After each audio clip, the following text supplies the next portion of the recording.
Squirting my gape? I think not. How's everybody doing today? We've got a jam-packed stream full of stuff, I guess. Let's see. Full of videos of me sitting on the floor and my scary ghosts behind me.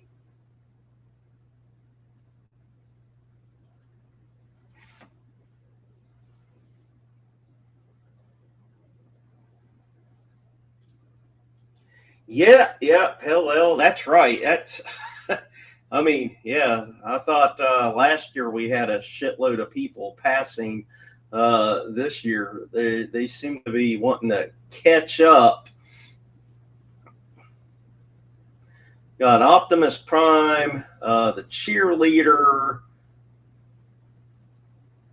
Yeah, at first I remember people kept saying, save the cheerleader, save the world. And I was like, oh, LOL. I remember that first season of Heroes being excellent. And then I remember that second season just being straight terrible. Like there was just, I don't know how to put it. I mean, it wasn't terrible in the sense of like how The Boys went from like season 1 and season 2-ish to like, holy shit, let's pander the liberals, seasons 3, 4, and 5. It wasn't like that. It was just that it was bad. But yeah, that first season of Heroes was outstanding. Like when I got warned about how terrible season 2 was, I was like, there's no way it's that bad. Season 1 was so good. How could they nosedive? Oh, I fucking found out. He knows not bad, but yeah, but thanks for coming in. You missed last week, or you lurked. I sat on the floor for 6 hours waiting for you to show up, and you never did. 6 hours I sat here, and 2 minutes because I remember everything if it involves me. But Steve's Ghost says, taking bets on next celebrity deletion, $5 on Stuttering John by 27. I don't know, man. That guy kind of comes across to me as like almost like Jake the Snake Roberts, right? Meaning like they can just, drink, do drugs. They can do everything into oblivion, and they will outlive all of us easily. Like I kind of was thinking that about Scott Hall forever too, but then Scott Hall, he ended up falling, and like no one checked on him for 3 days. And Scott Hall, I believe, was just barely in his 60s, but he broke his hip. So I mean, I think it was his bathroom floor for 3 days with a broken hip was not a way to go. But I always thought like Scott Hall was going to outlive us all. Barry Saturn, who's like maybe technically the biggest fuck up of them all, but he's less known. So it's not like his story is as well known as like Jake Roberts and Scott Hall. But I mean, Barry Saturn was one of those people I think is going to outlive us all too. But oh, I hear the thing. Remember the thing I was telling you all about I'm going to play my music super loud on purpose while I'm parking my car so people think I'm cool? I think you all can hear it. You hear the rap music thump, thump. Yeah, that's a cool guy because he's playing rap music and is thumping. Oh, yeah, you hear that bass drop. Someone's going to come up to him and knock on his window and say, hey, I can tell you're a cool guy. Want to hang out with you and talk about rap music. That's what cool guys talk about, is the rapping. Hey, Bobby, thanks for coming on to the chat. Dr. Ronald, how you doing tonight? Can't complain too much. Slow work day. Tons of videos to get to today. Probably won't get to any of them. Hello there, Frankie. I haven't seen you. Hey, Ice Dancer. Thanks for coming by. God, you've had a busy week. I mean, yeah, that news has even gotten to me, and getting Dabble news to me is insane. But God damn, yeah, you've had a rough week. I don't one of these days I'd love to talk to you about that, but I know not today. I think Ice Dancer is has been on more streams than I've ever been on in a week because of the insanity that has went down in her world. So but yeah, I'd seen that and I'm like, man, that is some dirty shit. What happened to you? Like I said, never any pressure.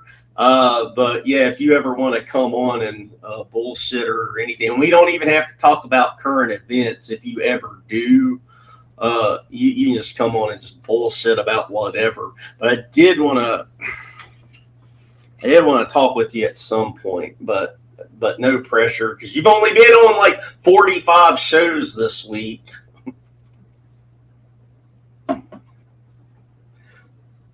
This is the stripper energy drink I got at the strip club. It doesn't taste too bad. I mean, it tastes poisonous, but who we know. Exactly, Heroes is like that TV show Lost after season 1 fell apart. Yeah, I heard about that too. I tried to give Lost a chance. It was just they're on the island, they're off the island, and I gave up.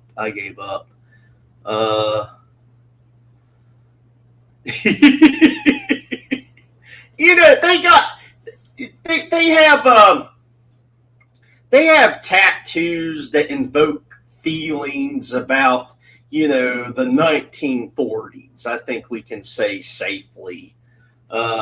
You know, without getting into what's cool and what isn't cool or anything like that. But they do have some questionable tattoos that, you know, coming up, you know, TNA Wrestling, they didn't pay much attention to what they had on their arms. So there's plenty of matches of them coming out, and those weren't covered up at all. But you know what always sucked was their theme music. I always thought if they would have had a better band perform their theme music, it would have really, like, you know, landed harder.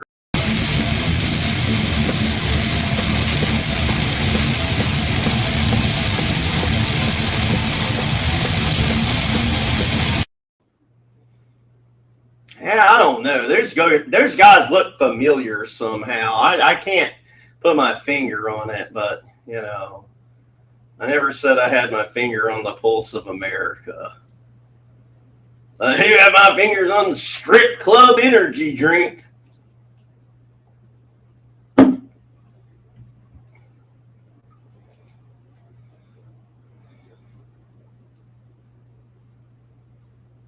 Hey, Norm, good to see you come back by. It's been a hot minute. Let's see, you're back on the internet as opposed to doing that thing where you, like, you know, go to work at an ungodly hour. Does she like wrestling? If you're in here, I mean, if you like wrestling, man, I can bore even the smartest of smart marks to tears.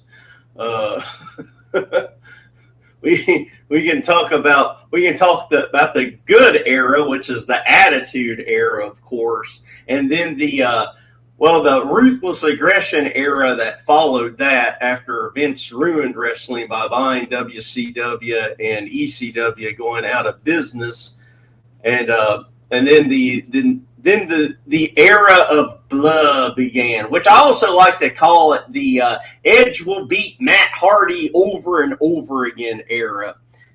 It's also what I refer to as whoever you want to win is going to lose era. So obviously John Cena won every match there ever was. Edge on the bad guy side, he won every match there ever was. And, just anybody, no matter who was wrestling, if it was like, all right, if it was Batista versus Crash Holly, if for some reason everybody wanted Batista to win, somehow Crash Holly would pull out the win.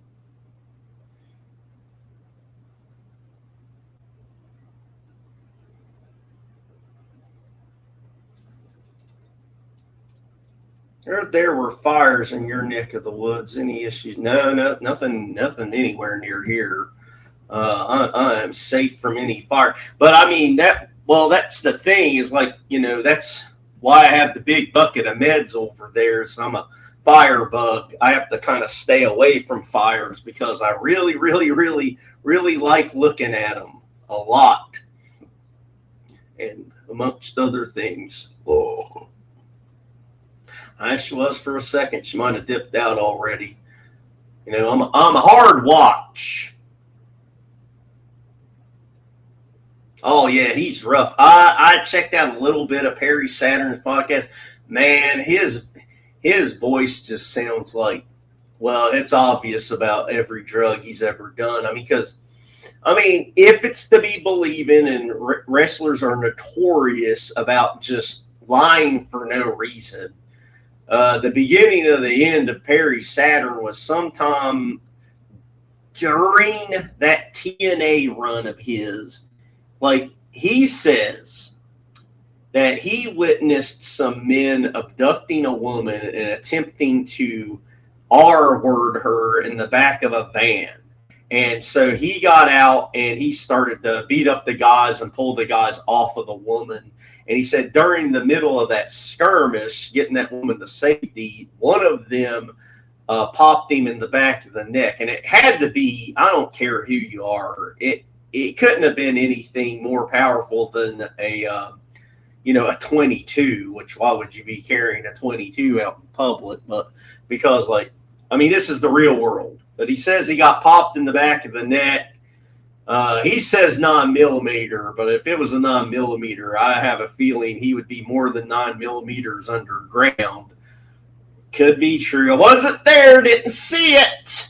But he said after that's when downfall really began. He became, he couldn't wrestle anymore. He became addicted to drugs because of the shooting in the back of the neck.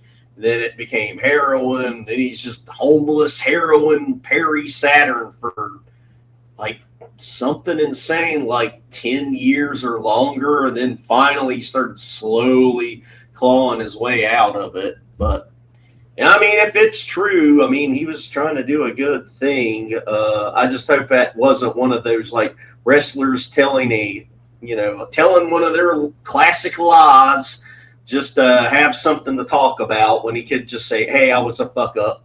And,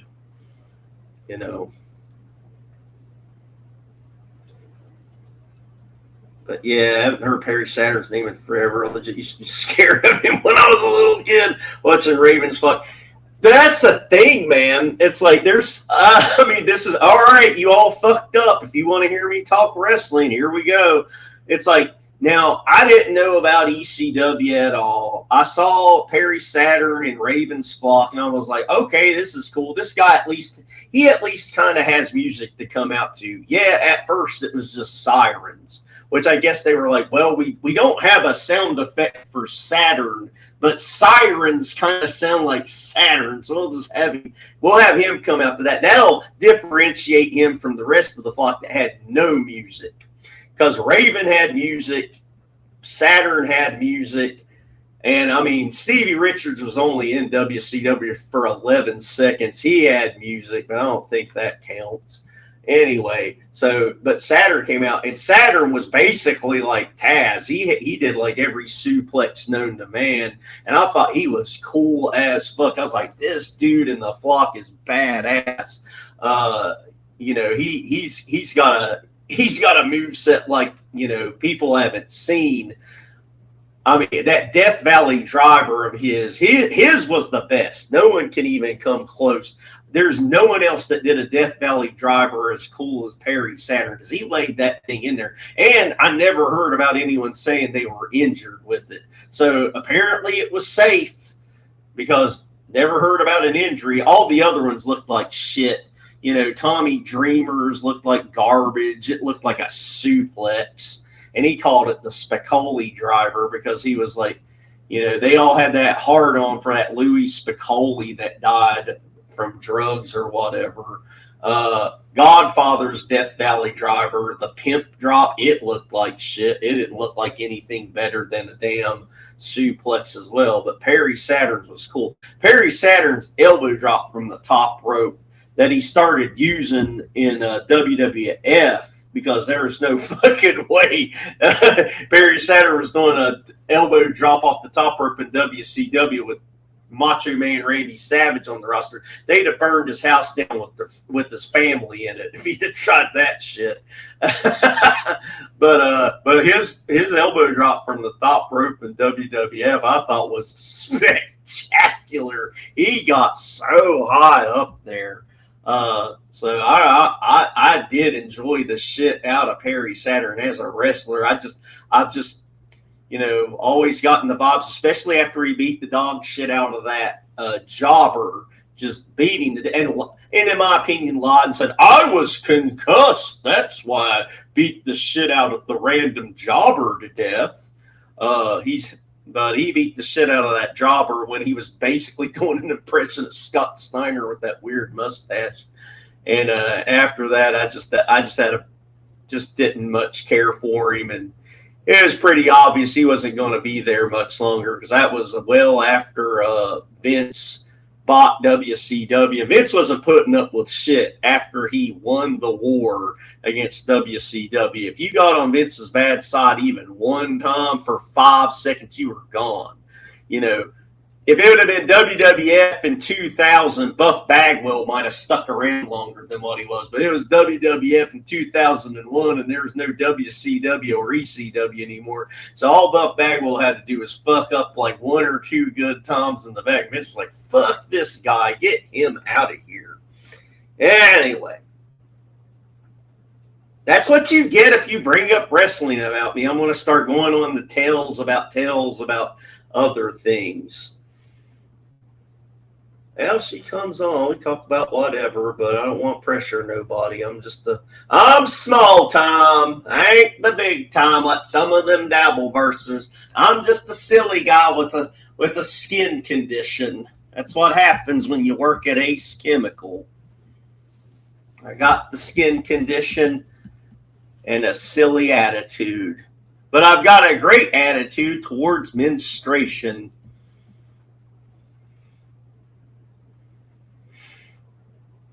Now we're back to crosstalk in the chat. Everybody saying hi to one another. Kevin Nash is cool because he pissed in his car. I mean, Kevin Nash pissed about everywhere. The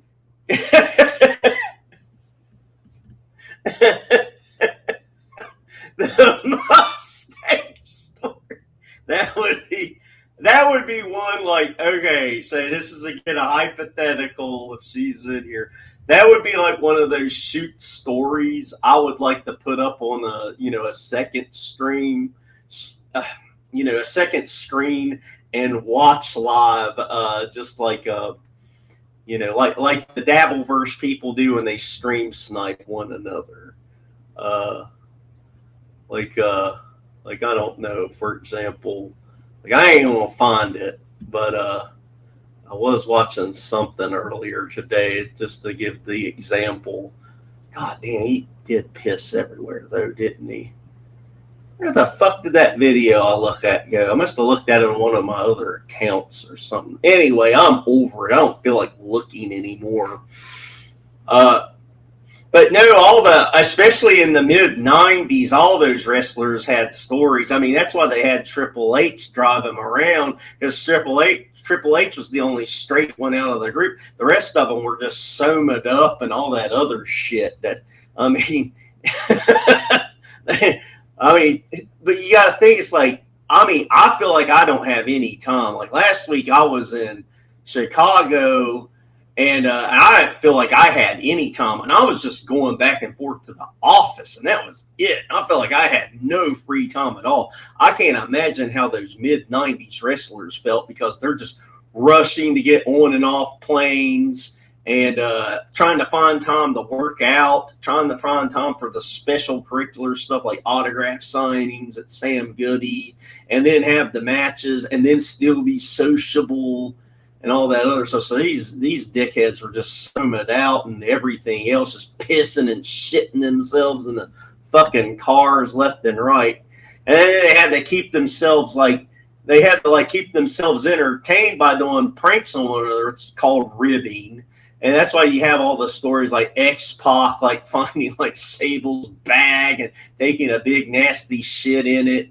Apparently that happened to Kevin Nash too. Rumor has it his first appearance on Monday Nitro, where he's wearing a baseball hat of all things, and he says, "That's the adjective." Apparently somebody did something in that hat, and when he put it on, it was all in his hair, so he had to keep that hat on. So I can't think of any other reason aesthetically why Kevin Nash thought his very first appearance on WCW Monday Nitro, he thought it was a good idea to have a stupid baseball hat on. But I don't know. John Cena had saying yep, that's what I'm talking about. Probably closest to Hawk Q in Puerto Rico when he said he got hit with a cinder block. Let's think about that. I mean, I feel more sorry for the cinder block in Hawk Q's case, which, him as Ming, he was a badass son of a bitch. Like, I always thought they really missed the boat with Ming and Barbarian and WCW. Because they were powerhouses, but they were so loaded with talent when Ming and Barbarian were tag teaming in WCW. I mean, I kind of see how they got overlooked. But shit, there's matches where Barbarian did a belly-to-belly off the top rope to like Chris Benoit, which probably led to his condition, where he threw Chris Benoit from one turnbuckle and his goddamn feet hit the turnbuckles on the other end of the fucking ring. It was insane. Looks like Ice Dancer knows some wrestling. Yes, the Click. This is so funny because it's so bad. I didn't know Nash was a wrestler. When did you get your first experience of Kevin Nash, like him as the blonde-headed guy in The Punisher or something? Let me know in the chat. This unknown giant man pissing in a Mustang. He didn't know was a... Well, now he really was a wrestler. He's about as retired as they get. And this is what you get here. You get me getting behind in the chats big time. Oh, shit. Well, you all ended up bringing it up. Kevin Nash was really good in The Punisher. I mean, I talked about it before, but like the match he had against Jericho on Raw, it was summer 2003, and it was like hair versus title match or something like that. And obviously everybody knew Kevin Nash was losing because last week he had kind of normal hair, and this week he had the bleachity bleach blonde hair of all time. So yeah, so who do we think is getting the haircut? The guy that ruined his hair, or Jericho that still had normal hair at the time? Oh, the fuck. I used to put my youngers in the bastard like the fool Nelson. He clarified for any non-wrestling fans in the chat here. Put the siblings in the master lock and then ragged on. There's a time Chris Masters, he went away for a while and then he came back. And then you could tell he was off the gas, quote unquote, steroids, because he went from being a pretty gigantic dude to now kind of normal looking. And I remember DX calling him out for it one time. I was like, that was brutal.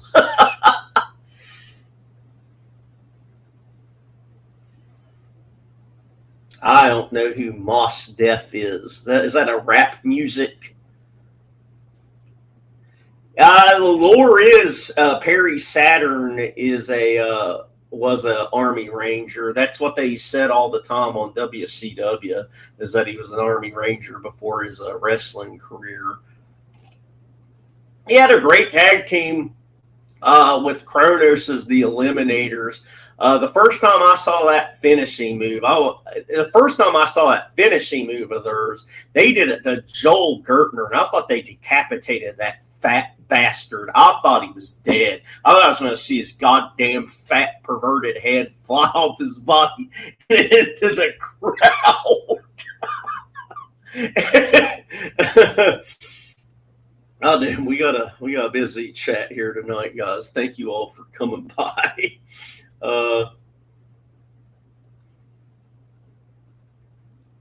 Now I'm like, I was thinking to myself, I was like, damn, I wish I'd have had more wrestling shit like ready to go in my chat, my videos, but I didn't know I was going to get a chance to even talk about wrestling at all today. I figured, because I've been fussed at before by the celebrities of the Dabbleverse. The celebrities of the Dabbleverse have gotten on to me about talking about wrestling because I'll go on and on and on about it because it's like one of the only things I'm interested in because I have very narrow interests. It's wrestling and the Joker and Harley Quinn and Resident Evil and Silent Hill. And that's about it. All in the strip club. I like the strip club. So I need to have more interests. So when I get onto a subject, I don't just hang on to something for 5 hours or something like that, like I normally do.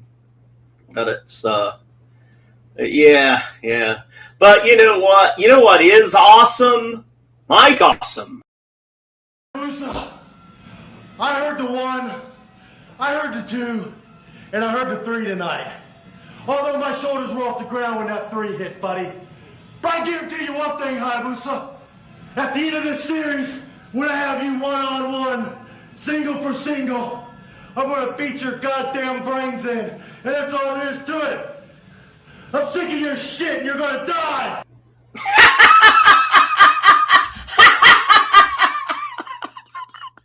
I don't. That might be the greatest fucking promo of all time. I'm sick of your shit, and you're gonna die. I was thinking about Mike Awesome earlier this week, and I was trying to find some quick clips of him just doing the Awesome Bomb and other stuff, and I ended up just running back into that, and I was like, all right, I gotta play that at the very least. I couldn't find anything palatable. I didn't think anyone would be like, yeah, let's watch a 25-minute Mike Awesome match from Japan. I think you all are very kind and placating me and my weird interests, but I figured all the stuff I found was yeah, it's a little long in the tooth, so we might want to skip it. I apologize for that belch. I'm very professional, guys.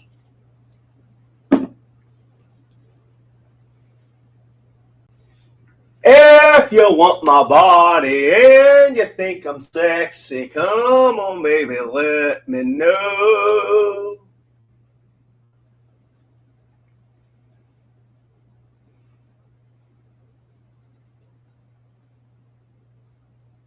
But yeah, he was a badass.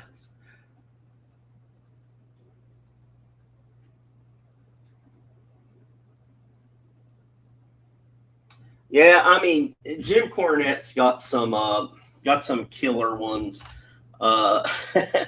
He's got some lines. I was like, feel free to steal any of this shit if any of you all like Ice Dancer. If Ice Dancer's still in here, here's an insult free of charge that I'm stealing from Jim Cornette, and by stealing it, I'm gifting it to you. So think of it like I went to the store and I stole a Snickers, but then I saw that you were homeless on the street. I'm like, you can use this Snickers bar better than me, when you're hungry. So here you go. So if this ever ends up fitting, just say, hey, you know what? He's got a big mouth. He's got such a big mouth that when it's Halloween time, he doesn't bob for apples. He bobs for watermelons. That's one that I got from Jim Cornette. I work on it, make it better. The way I said it was shitty. If you want my body, oh, you're not a life jobber. Yeah, I think though there were some lifer jobbers that like people didn't even remember they existed that became characters, like Dwayne Gill. Like if you go back in time to I believe it was Saint Valentine's Day Massacre, or just a little bit. No, it was a little bit before the Survivor Series. It was Vince McMahon made it look like he was making the odds in mankind's favor, and he gave him like an easy match against Dwayne Gill, and the internet was afire back then, saying, "Oh, this returning superstar, it's someone big. It's like Davey Boy Smith or somebody like that." And then it was Dwayne Gill.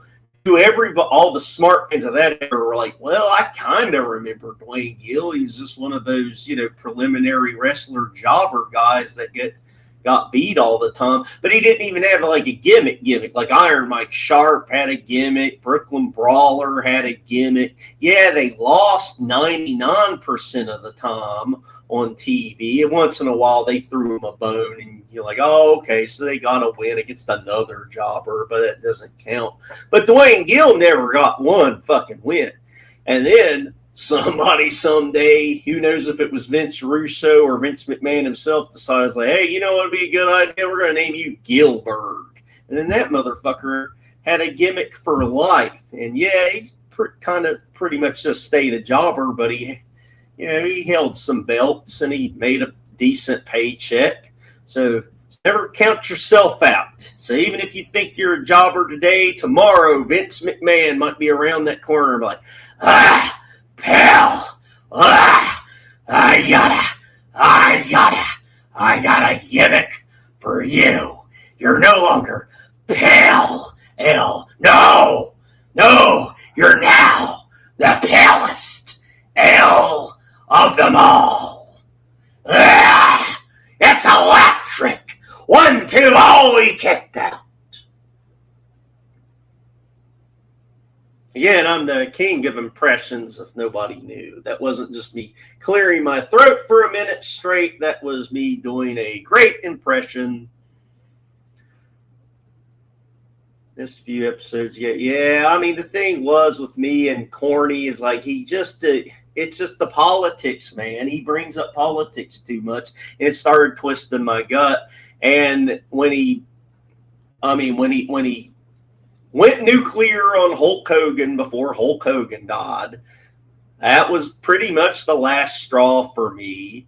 And then after that, it was like, he went nuclear on Undertaker and Kane because Undertaker and Kane had Donald Trump on the Undertaker podcast. So he went even nuclear on them. And Cornette is one of those liberals that does that. When he likes you, he likes you. And when he doesn't, everything you've ever done in your career is dog shit. And so, wouldn't you know who won the pony? Pretty much any times he brings up people that he doesn't like anymore in wrestling, all he can bring up is the bad. So, and I was like, I just can't listen to the podcast anymore. If he would just stop with the politics completely, like him, and either he brings it up on his own or Brian Last brings it up. So if they could completely just stop it completely, then I would return and start listening again. But I can't. I have too much anxiety that he's going to be in the middle of like, "Oh yeah, one time the Midnight Express was wrestling the Dynamic Dudes in 1990 in Greensboro, North Carolina, and the greatest thing about that was Donald Trump wasn't there." I'm like, It's just rolled out and rolled back in like the Transformers rolled out and rolled in. Well, Optimus Prime rolled out for the last time today or yesterday, so R.I.P. I think everybody that, if you were ever a fan of Transformers and you saw the cartoon and all, when Optimus Prime died in the cartoon, it teared you up.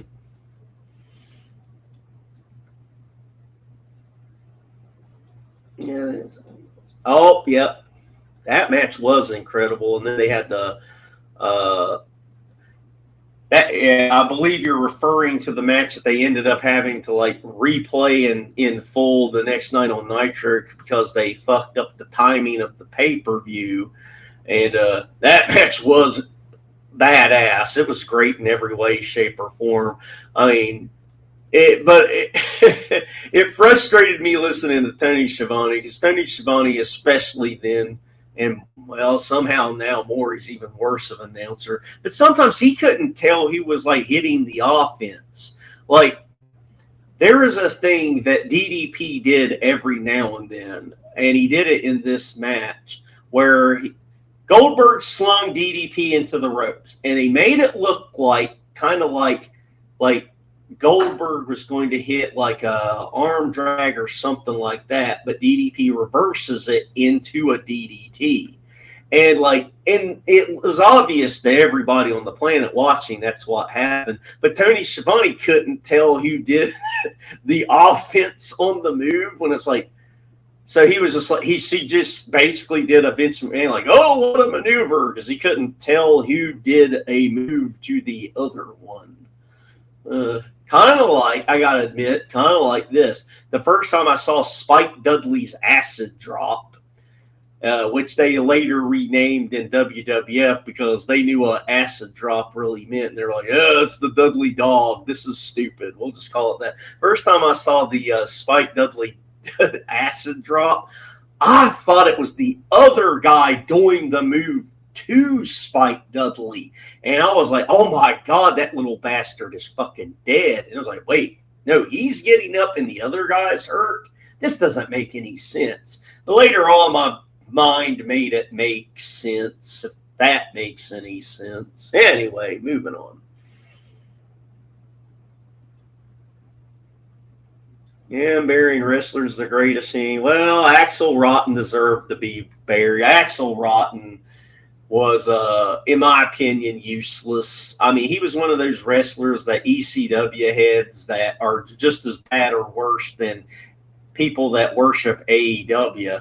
Like, they could find no wrong with Axel Rotten. I'm like, well, first off, what was his moves? Did he have a move? Did he have a finisher? What was it?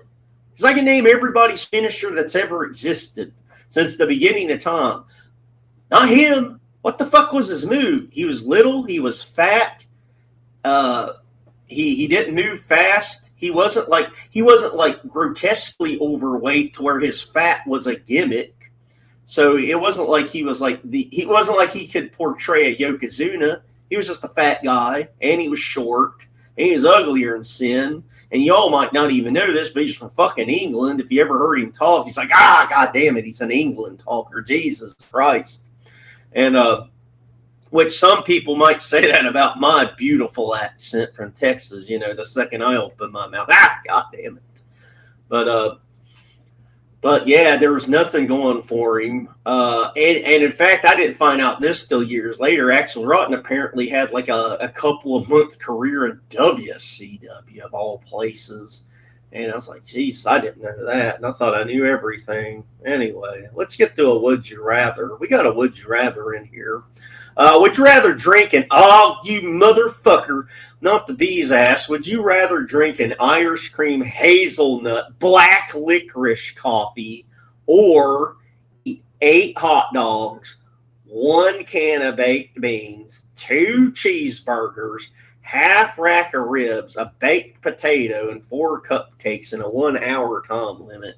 Well, I mean, you made that easy. Obviously, I'm just going to have to suffer and drink the Irish cream hazelnut black licorice coffee and just hate every goddamn second of it, as that other option just isn't possible for me. Like, I get full too quick, and I get like nauseous if I overeat at all. I mean, I don't throw up or anything, but I just feel like garbage. And it takes like forever for the garbage feeling to go away.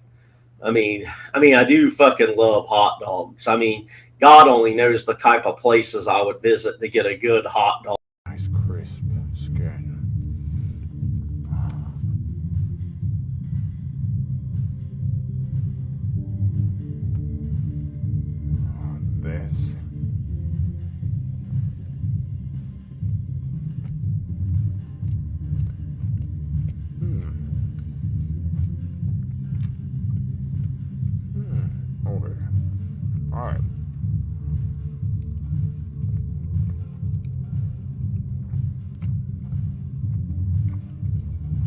excited to see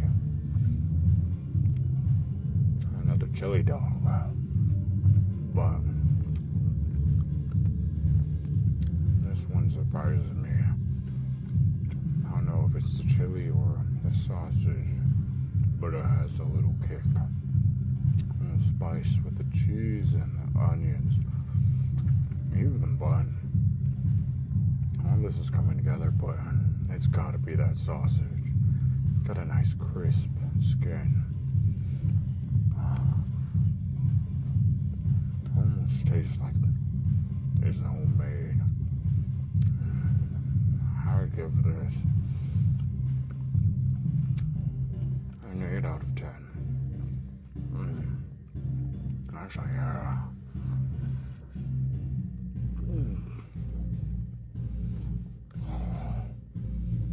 This is a chili dog I can get with. Oh, yeah. Oh, yeah. That chili dog's almost as good as... So this record is in honor of George Floyd. And I really hope... Oh, wait. that wasn't what I meant at all. People always say, oh, when you're disabled, what motivates you to get out of bed every morning? And the answer is, it's all about mindset. Every morning I wake up and I think, I will peg all the femboys. Stupid bitch. Fuck you, bitch.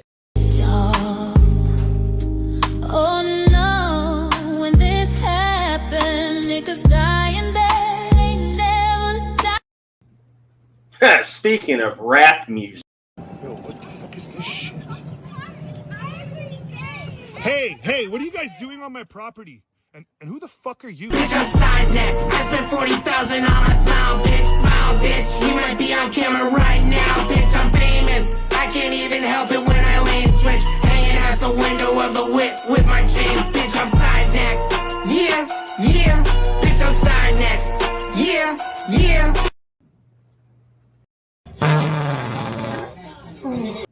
Oh, sorry. That wasn't me. That was the dog.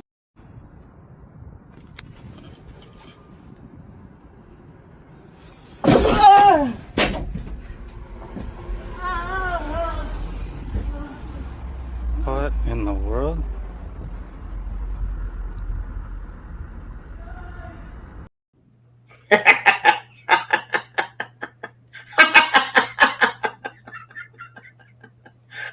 Okay, so, like, I didn't have that happen to me exactly, but one time at band camp, one time I was outside, right? And there were these two guys sitting in a car. I don't think they were up to anything of no good or anything. They're just bullshitting.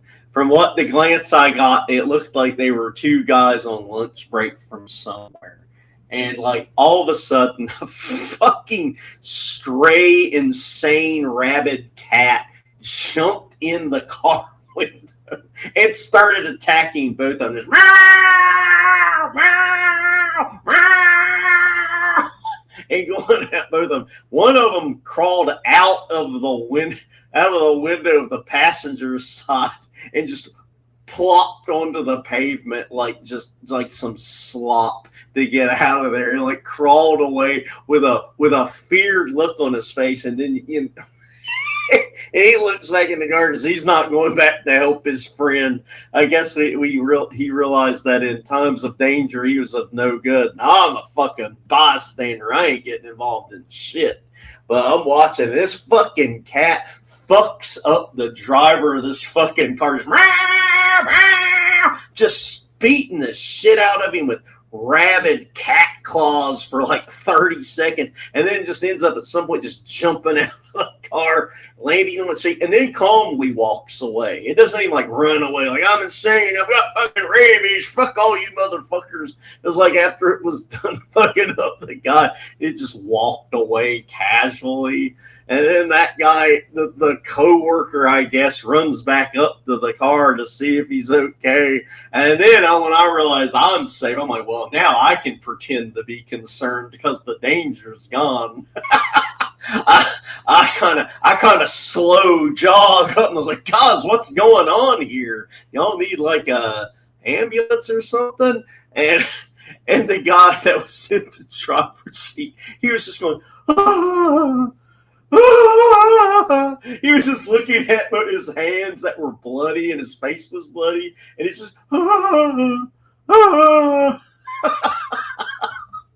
I was like, well, it looks like you all got it handled. Time to hit the dusty trail.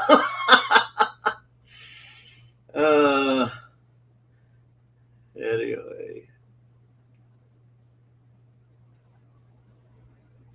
Mike Awesome looked like Eddie Money. He was the wrestler. I think I've heard that before. Yeah, I heard him say that too. But, you know, Nash did come from that era of wrestlers that sometimes would just, you know, stretch the truth for no reason at all. He might, you know, if it would have been a current day wrestler that said that they got stabbed in the filming of a movie accidentally, then that meant they got stabbed like all the way through and needed to go to the emergency room. Nash probably meant that the blade slightly touched him, and then he went in the wrestler worker mode and went like, no, it stabbed me. I had to get a tetanus shot and everything. But I'm not saying that happened. I'm just saying Nash was one of those guys that would, you know, for no reason would just stretch a story that's already good. Would stretch the truth of a story. I mean, Hogan did that all the time too. Like everybody knows that Hogan's last, 10 years or so, he kept exaggerating the weight of Andre the Giant for no reason. He'd say, I body slammed the 900-pound Andre the Giant. It's like, no, he didn't weigh 900 pounds. He did weigh fucking 500, and that's already inhumanly impressive. So I don't see why you got to exaggerate that. But no, that's right. It wouldn't be a would you rather show without a DHQ or the other way around.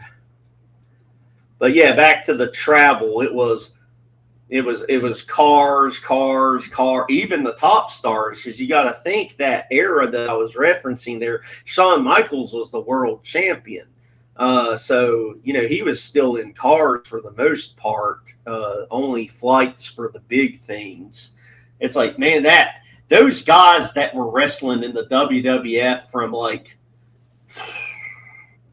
after the official Hogan era was over and the bloom was off the rose and they weren't selling out everywhere on the planet anymore. I mean, I would say 92 all the way until 97, I'd say that they're 99% of the time just all cramming in cars. It's funny how the language they use these days, like they would, if they would tell the stories the same way, they would think people were talking about something else, because they would always refer to like trans, which meant transportation. And or really most of the time when the word trans was used, like they would say something like, yeah, and Paul Bearer owed me trans. It didn't mean Paul Bearer owed someone a transsexual. It meant Paul Bearer owed someone transportation money. But I think most of those old terms are dead now. So we won't, like, I think I told you all, like beefing used to mean something else at one time. Beefing used to mean, goddamn, you were just fucking BO up a storm. You were just sweating chili dog and shit out your armpits. It used to mean you stunk. And then it turned into, you're like fighting with somebody. And so, yeah.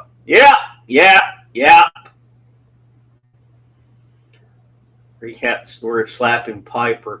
Now, that's the thing, though. Piper was one of those 80s people that just, absolutely had to protect his gimmick at all times, no matter how old he was. And I think Piper was 45-ish by the time WCW came around, and so that wasn't going to go too well. You can't have people that still think it's that still think they're part of Guns N' Roses at the top of their career and not realizing that they're not the ones selling out the arenas anymore. Now it's this newfangled band of characters like the Nirvanas and the Jam Pearls and the Chains with Alice's attached to them. So, I mean, I'm being a little silly here, but I don't think Roddy Piper, I don't think he quite got it when he was new to WCW, that it wasn't him and Hogan and Randy Savage that are the ones selling out the arenas anymore. It's the NWO as an entity that's selling out the arenas, and the whole product was just all in all kind of cool. And I don't think he quite understood that. I think he still kind of thought he was coming in as a top dog, and I can't prove it, but I can think it. So I think he got it a little bit later. I think he understood a couple of months in that it was no longer 1986, and him and Hogan weren't the ones selling the places out anymore. People were coming to see Nash and Hall because they oozed cool. I mean, you go back, if you have the WCW live channel on your YouTube machine and you watch the classic WCW programming, you see completely sold out arenas, 40,000 people losing their fucking minds for the NWO. All Scott Hall had to say was, "Hey, yo," and they lost their shit. Everybody was getting trash thrown at them, so that didn't mean anything. I mean, probably if you didn't get trash thrown at you in WCW, that meant they didn't give a fucking shit about you. Now, why I'm segueing into that, I don't know. But anyway. But I gotta give it to Piper a little bit. He did ease up a little bit at it. He wouldn't lose to anybody was the thing. Like, you can look up Roddy Piper's win-loss record, and he's only lost, gotten pinned. I don't think he's ever submitted. I'm going by memory here. I'm 99% sure he never submitted. But he's only lost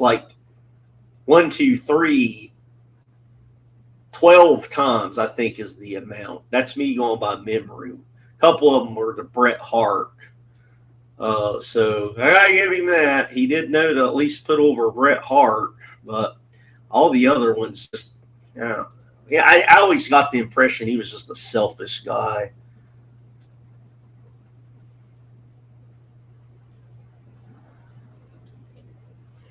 It said me and Harley Race were two people Andre were afraid of. That's a goddamn guarantee.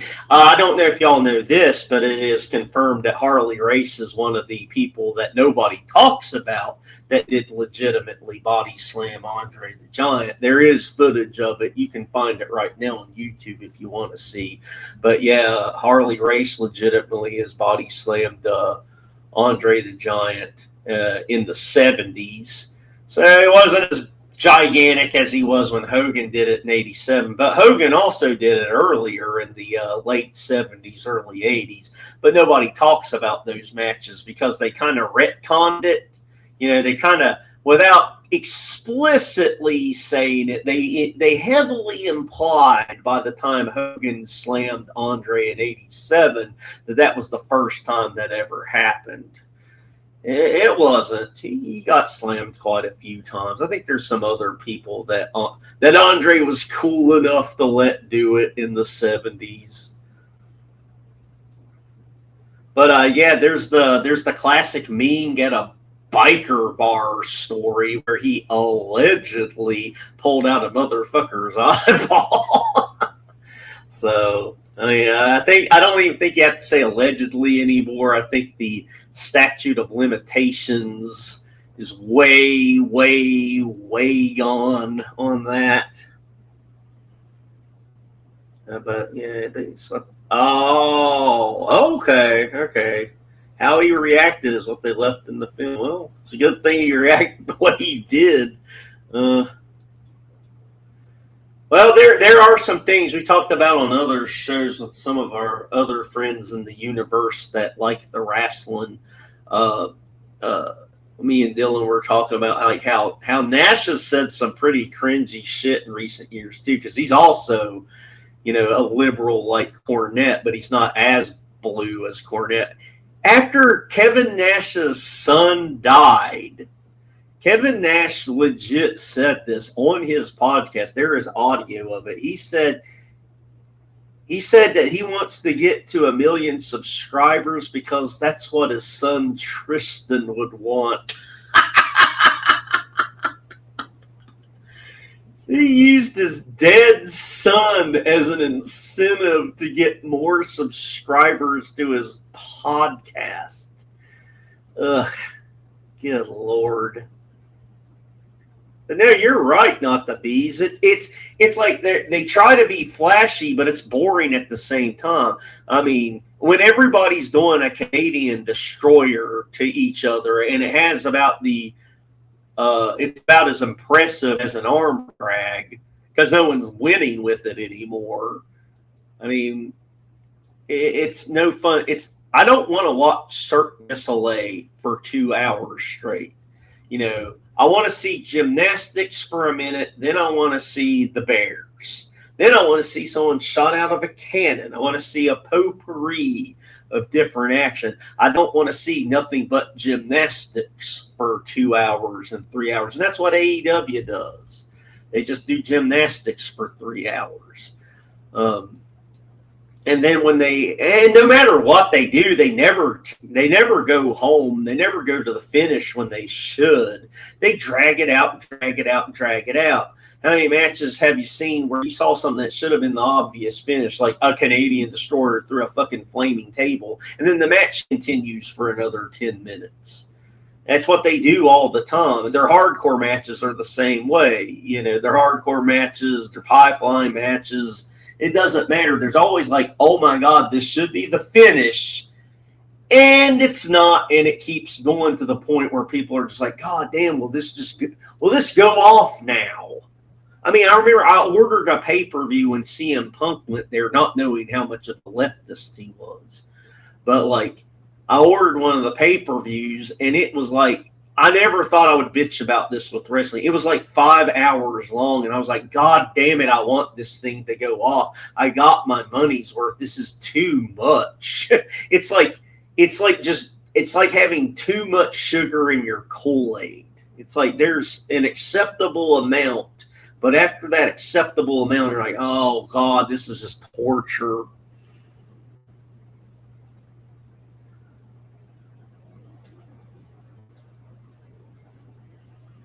Yeah, same.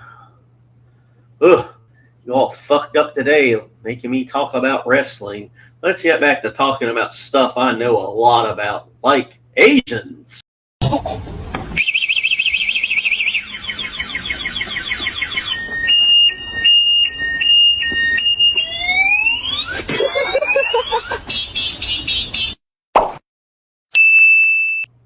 I don't know shit about them. I just had to take a drink.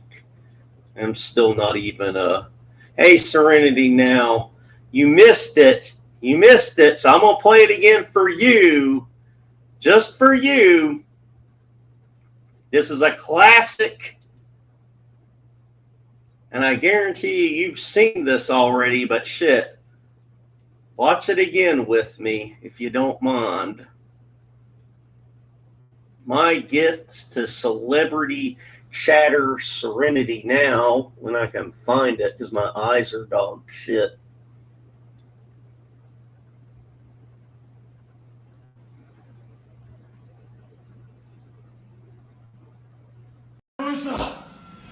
I heard the 1, I heard the 2, and I heard the 3 tonight. Although my shoulders were off the ground when that 3 hit, buddy. But I guarantee you one thing, Hayabusa. At the end of this series, when I have you one-on-one, single for single, I'm gonna beat your goddamn brains in. And that's all there is to it. I'm sick of your shit and you're gonna die. そう思うよ。最後何やねん。どっちが勝ったか分からへんか。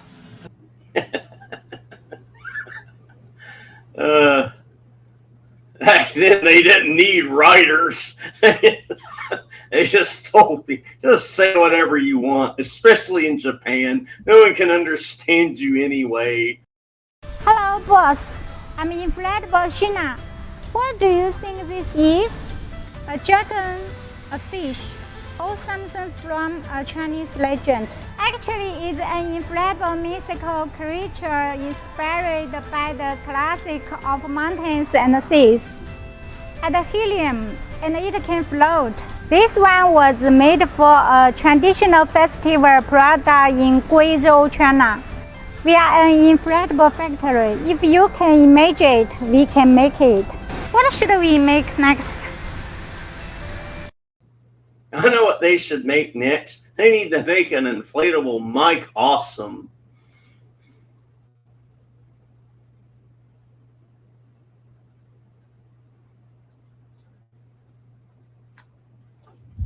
That's so true.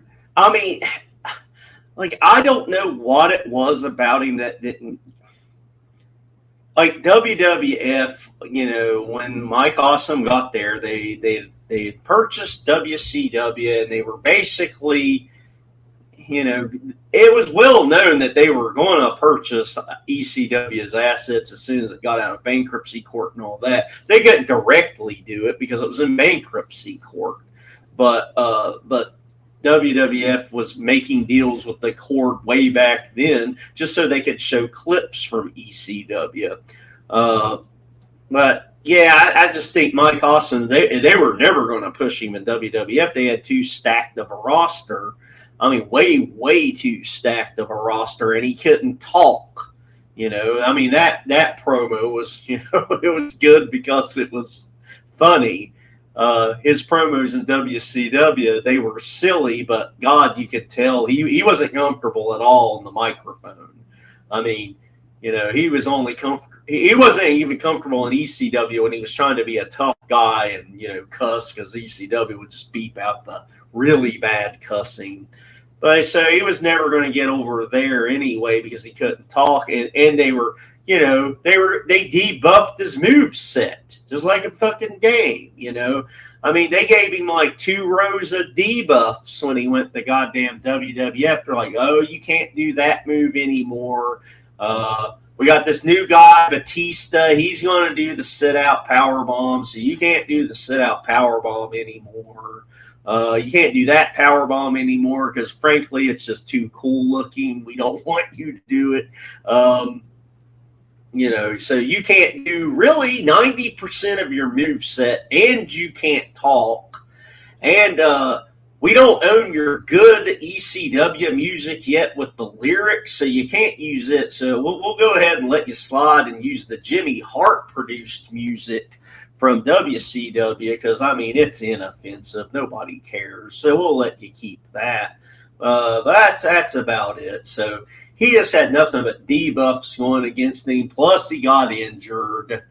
And, yeah, that was about it. But he had that redemption when he had that one-night stand match with Masato Tanaka, and they let him do whatever the fuck they wanted. Now, that match was fucking cool. That match was a true ECW match in shitty WWE ECW. I mean, I guess Mike Awesome really knew that was about the only time he was going to be there, because I don't think normally they, at that time, like, you didn't do someone else's moves, especially a cooler version of it. So, like, when he did that sit-out powerbomb off the top rope onto that already broken table, I wasn't too surprised that he did it. So I was like, yeah, I don't think he cares. If he gets fussed at in the back for doing that because that's Batista's move, he's not going to care because he knows he's not going to get the work there again. They ended up offering him a contract after that match, but he said it was like kind of an insulting contract. Like, you know, they recognized that he obviously had the match of the night against Masato Tanaka, but like they still didn't offer him shit. But I always just thought he he could have done better in WCW, but WCW, let's just be honest, it's like we all put on those like rose-colored glasses for WCW now because we realize what we fucking lost in March of 2001. But WCW, his career and Bret Hart's are great examples of just like, how do you get someone and just fuck them up? It's like you got Mike Awesome off of a hot angle, and you got Mike Awesome off of a hot angle. More than an angle, he had the ECW World Title and signed a contract with WCW, allegedly while still in an active contract with ECW, but WCW wanted him bad enough that they worked out a deal with Paul Heyman to where, you know, he would still come to WCW and he would drop the ECW belt to someone in ECW, and then ECW went ahead and got Taz to come in for one night. So you have someone off of something epically hot as that. The only time, I think the only televised time that a WCW wrestler wrestled a WWF wrestler in it, of course, in an ECW ring. That was the only time that ever happened, period. And then, all right, so now he's free and clear. He dropped the belt to Taz. He's a WWF. Who cares about that? So now Mike Awesome's free and clear for WCW, and they bungle him instantly. He's just instantly bungled. And then they give him that 70s guy gimmick because one of the edgelords finally, you know, smartened up their upper management what a mullet was. They're like, a mullet, that's a 1970s haircut. You know what happened in the 70s? The Brady Bunch. We'll make him a Brady Bunch man. And yeah. So, but I mean, it seemed like they were figuring out what to do with him toward the end, because he became a serious character again as part of that Team Canada. And I mean, that was obviously not going to be a forever and ever gimmick. So he would have went back to being a normal wrestler at some point. So maybe they would have figured something out with him by 2002 or so, but that was not to be.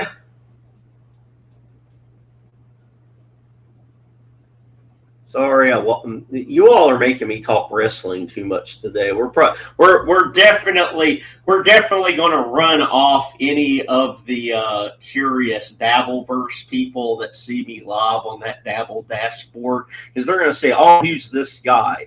And he's this weird looking guy. I'm going to click on it, and then they're going to click on it, and they're going to hear me talking about in-depth coverage of Edge versus Matt Hardy in 2005, and they won't know how to make fun of it. They'll just leave, which is fine with me, buddy.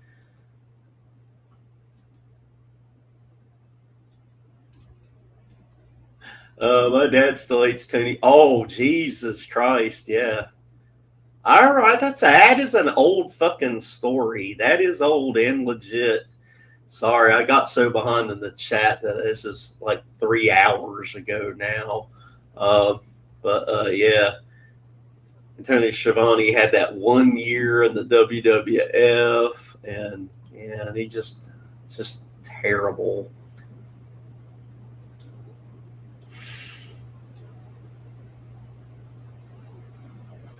Oh, what an awful thing. This one, I think Serenity now is already tapped out and left. Met Dolly Parton outside of her Checkers in Jacksonville. She was with her husband, Carl. She took a dump in the ladies' room. Carl and I decided to turn to the stable stalls in the sin. After he finished inside me, we shared some stuffed cheesy puns and a patty milk. God damn you, Serenity now. I hope you heard me talk about Mike Awesome. We share Mike Awesome love here. So, you've already tapped out. Shame on you.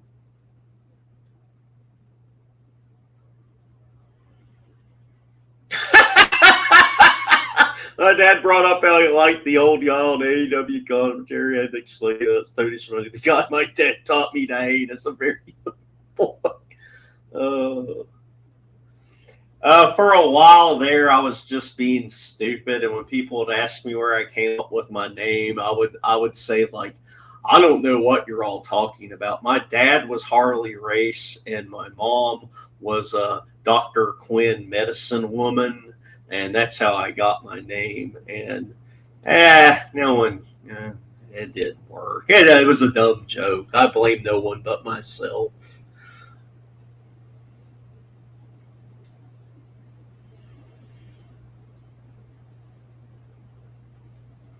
Yeah, there is also one of the Masato Tanaka matches where he tossed Masato into the crowd.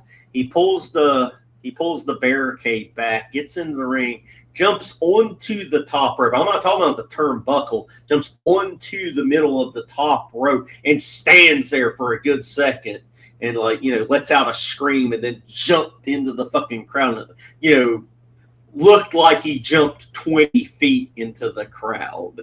That was good. The things that are good about AEW are like the ultra smart mark things that I appreciate, like them going through the trouble of licensing Pantera's Walk for Rob Van Dam, like when Rob Van Dam had those couple of appearances there, and I heard Walk playing, I knew it was Rob Van Dam that was coming out. I knew they weren't just playing Pantera randomly. So those things that they do that I appreciate, and then them being the ones that have smart marks that work for them in the back that knew shit like, hey, the Hardy Boys music in the WWF, that wasn't made by the WWF. That's production music. Anybody can license it. It's been in commercials. It's like them being smart enough to license production music when they knew wrestlers had very popular production. I mean, I can tell you the name of the Hardy Boys song. The name of it is called Loaded.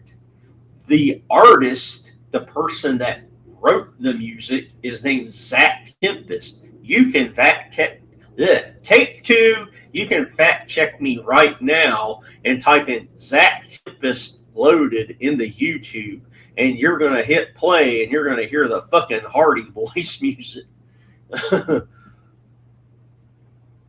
That's the dumb shit that my autism Asperger's has left into my brain over the years.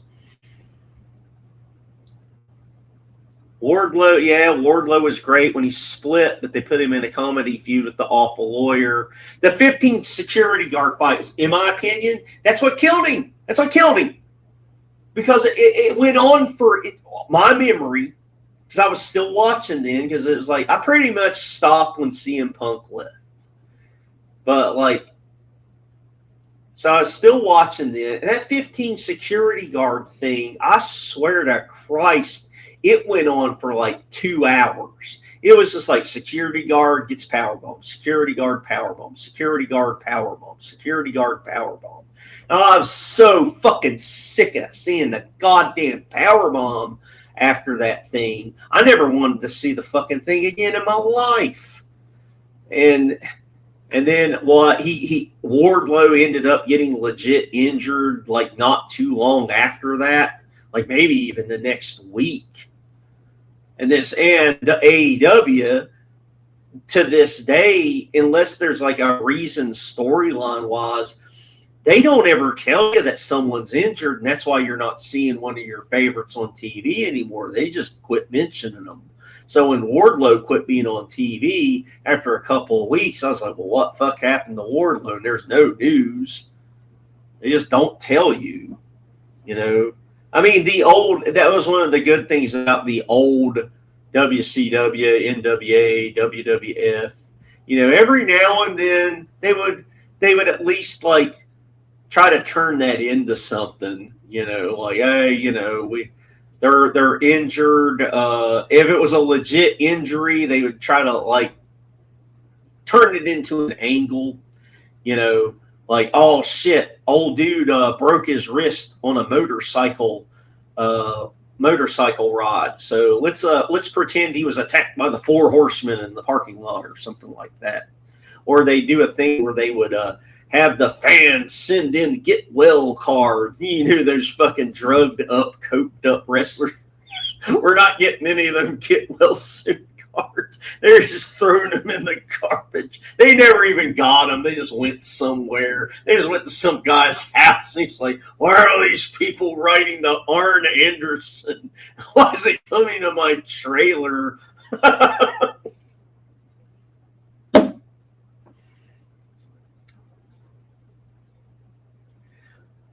You all better love me for running off any audience I had by just nonstop talking about wrestling for 90 minutes straight.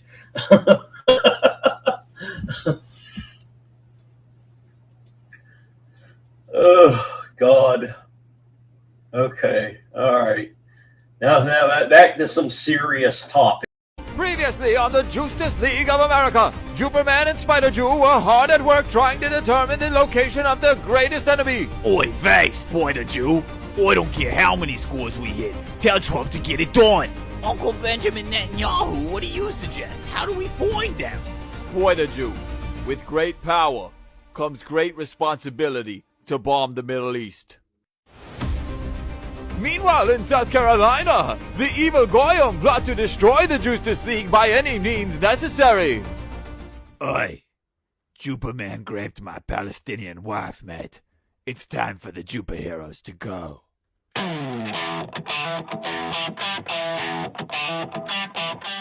You can't do that, Butcher! My girlfriend's actually a superhero. Yeah, we know, mate. Seriously, how did you guys know? Huey, you see, it's not all of the Juper heroes, but it's always the Juper heroes.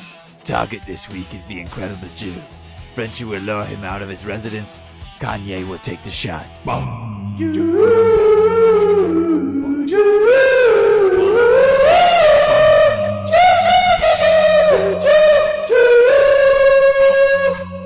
Oi, Kanye! George Bush doesn't care about black people! We're actually talking about Juper heroes right now, mate. And we only have one bullet capable of taking down a Juper hero. Butcher, I'ma let you finish, but I'm gonna take the greatest shot of all time. Wait, isn't that Lindsey Graham? It's what he calls himself when he's not using his little Juper powers. Okay, even if Lindsey Graham is the Incredible Jew, how are we even going to lure him out? The Incredible Jew hasn't been seen in years and has no weaknesses. Oh, he does have one weakness, mate. Oh, look! I am a gay twink in search of pleasing a much older man. Oh, I've been a bad boy. Somebody needs to punish me. Must give aid to Israel and pound man ass. Now, Kanye.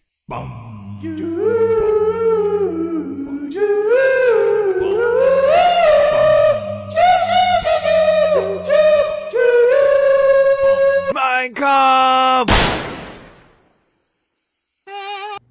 That got a little dark, didn't it? I was just trying to show some family entertainment for, I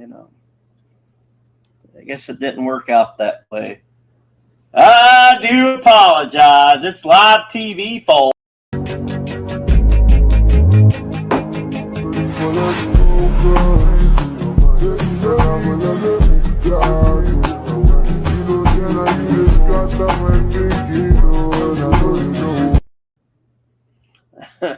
Yeah, my grandpa always told me he never had to see those people back when he grew up. Back in the good old days, the 1950s. And he said, some of the great things at the 1950s was the music. Well, she was just 13, I was 31. I said, little girl, let's have some fun. I'm gonna marry that girl. 13 years old. Woo! I'm gonna marry that girl that's 13 years old. Well, I took her to the church, back to school. She's just 13, she's my cousin too. And if my daddy gets mad, one of these days, I'll drop him in the head and then we'll run away. I'm gonna marry that girl. 13 years old. Woo! I'm gonna marry that girl that's 13 years old. Some of the other things that old Gramps would tell me about was like, how restrictive they were about, who they would let in the schools and mingle with people that looked like him, and how only a man and a woman could get married and cuddle with one another. He didn't have to put up with. When you're cuddling with a big bear, do you put your hand on his chest when you sleep or his belly? Because it's the hardest decision because he's so perfect. I put it on his belly. Ugh. だから、よその光とは。それこそ、ドフィー、ウルトラマン、ウルトラセブン、ウルトラマン2世。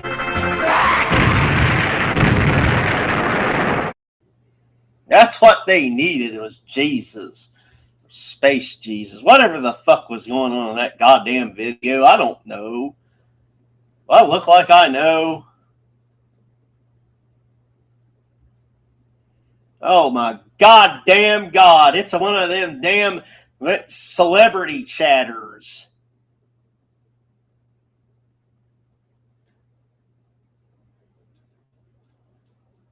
That is true. Serenity now does rule. Anyone that's a fan of Mike Awesome is a fan of me.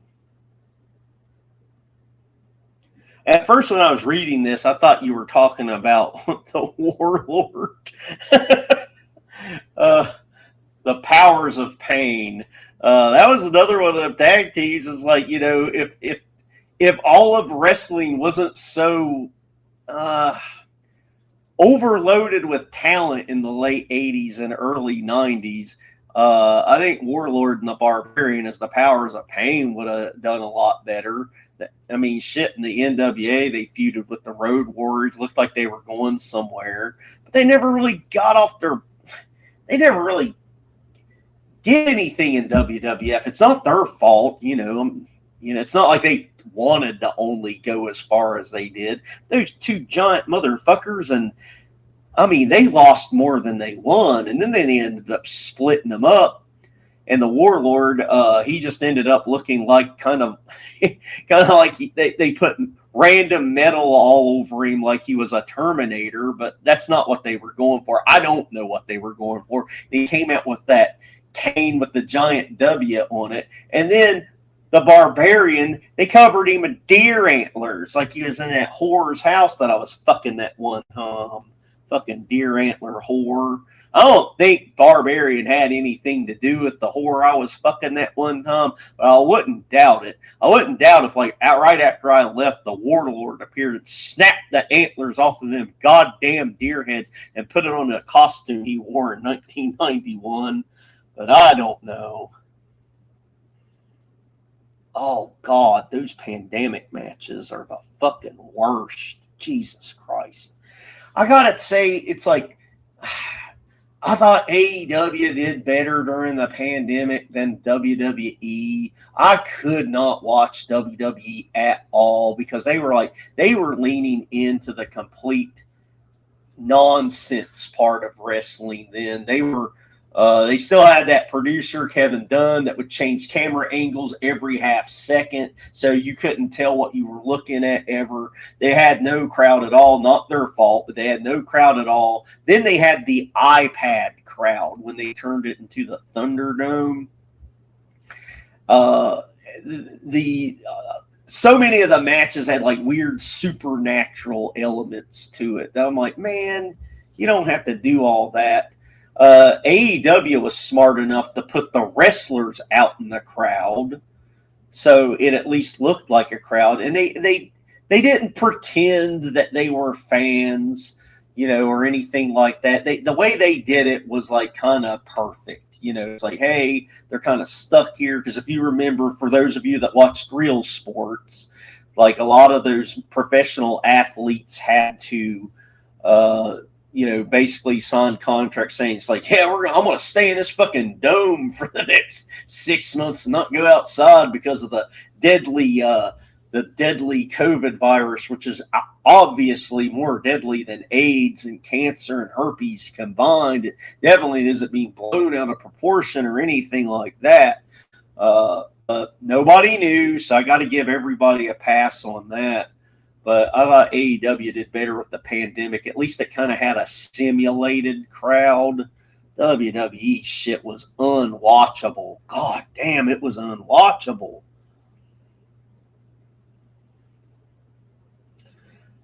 Nope, I have to correct you. Completely diagnosed autism.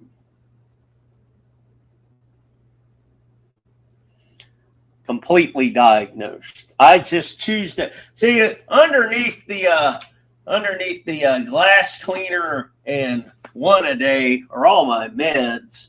I don't think I took any of them today.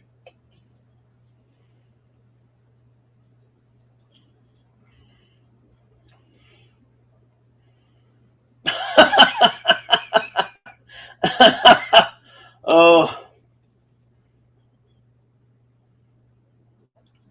Pandemic WrestleMania was the oh man, you just had to feel for him. That one I completely give him a pass on because let's see, if I'm remembering the dates correctly, the 2020 pandemic WrestleMania was like the first week of April of 2020. Nobody knew what the fuck was going on, et cetera, et cetera. So it was not in front of a crowd. They haven't thought of the Thunderdome yet. So they were just having matches in an empty, well, not arena. It was the NXT arena down in Florida. So, I mean, they did what they did, but they did lean into the supernatural in two of those matches. The John Cena Bray Wyatt match, which was just silly nonsense, and the Undertaker match, which had a lot of silly nonsense, but at least it seemed to be a little bit more serious. It just bothers me that that's the Undertaker's last match. I wish he would have had like a normal match to go out on, not that thing. I don't know. I can't be too bitchy about it, but I mean, he seems fine with it, so it's like, whatever, it's cool. If he's fine with it, I'm fine with it. He's a multi-millionaire. I'm just barely a millionaire, barely. Anyway, I'm gonna show you guys how the Japanese people eat their breakfast. Raw egg on the rice. Mix it like this. Can you see it? Very yellow. And then eat it. Before eating, you say this, itadakimasu. Thank you so much for the meal. See, we learned stuff here as well. This is a little bit of an educational channel.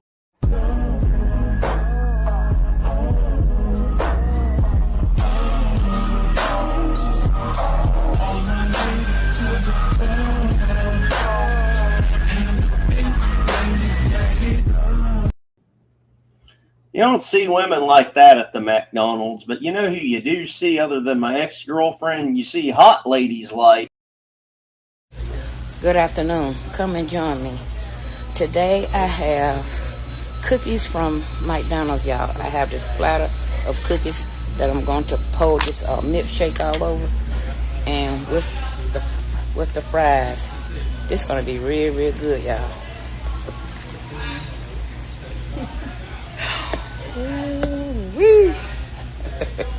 Make her own recipe.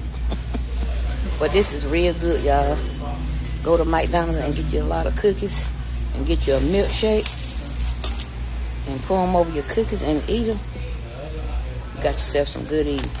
And don't forget about the french fries. The french fries makes it even better. French fries and vanilla ice cream, it is good. But when you get a chance, y'all, go to McDonald's and try it. Send me a message in the comments. Tell me how you like it. It is real, real good.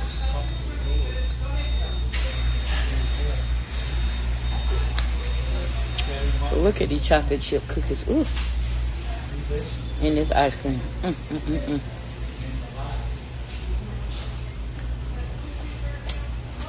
Oh yeah, that is so good.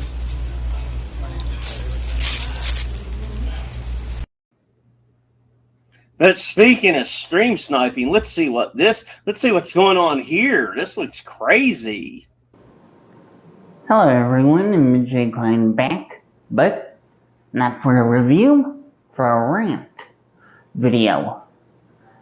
To those who are making fun of the Chinese due to the cheapness in their country,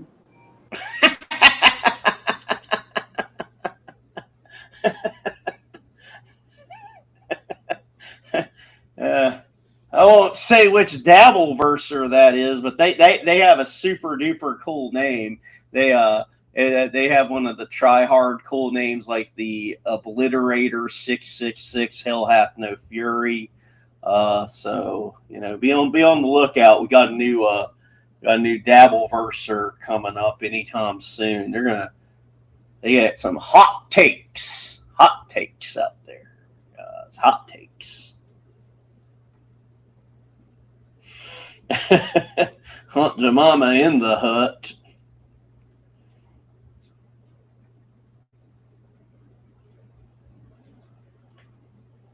And then you had the at least by 2021 in Florida, at least you had the lightened up restrictions. So at least they actually had a crowd for the 2021 WrestleMania. So that was at least something. It still felt weird though. God damn. I did try to watch it. I was trying to watch as much shit as I could while the pay-per-views and stuff were still on Peacock, because I just knew that they were going to drag their feet with anything moving to Netflix, and they've been really shady about what's actually moving and what isn't. And we had like the ECW stuff. It's like there's no ECW on any of the networks anymore. It's like you just have what they've put on the WWE live streaming channel, which is hit or miss, and a lot of the more violent stuff they're not going to put on there. Like one of the kind of trending items today, I don't know if it's a match that's on like the WWE streaming on YouTube or not, but Jasmine St. Clair, who I don't mean to brag, but follows me on the Twitter, she posted about how they edited out a segment between her and Rhino in ECW where Rhino pile drove her off the second rope. And that was fucking brutal as shit. But no one really knows why. They don't know if it's for the, violence against women or if it's for the, being able to clearly see her ass. She wasn't too happy about that.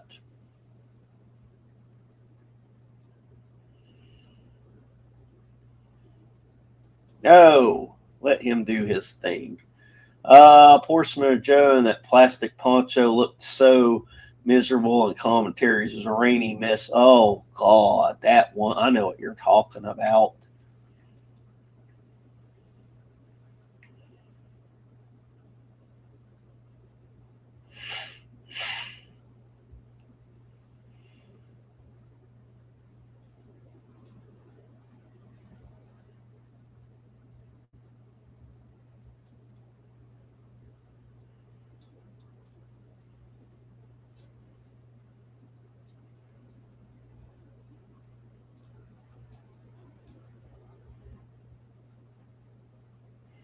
Anyway, this creepy lady from HR came up to me.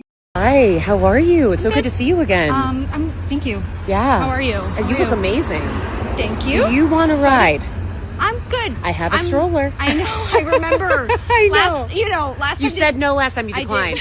I did. Get in. I did. It doesn't feel super safe. What do you mean? It doesn't feel. Are you doubting my son? No, it's more like I have a collar and I have a leash. Yes. Yeah. I'll strap you in. It's kind of about that. It's kind of about the collar and the leash. About. What, do you have a different kink? No, that you put it on me. Well, it was for safety. Don't get weird. I bought you dinner, Savannah. Maybe we should talk about this not right now. I followed you here. I don't have time to go home and then come back and talk about this another time. Yeah, and I don't know why she was calling me Savannah. Why was the computer cold? I don't know. Why? Because it left its windows open! That's from the Steve Wolf joke book. Joke book by Steve Wolf, 1950s style.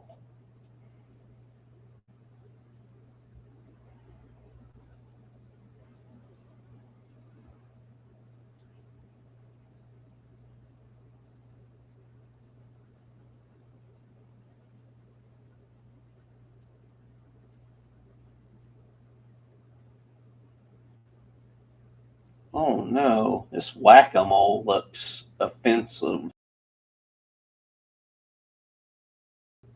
I don't think I should have played that, but I did, and I'll live with it.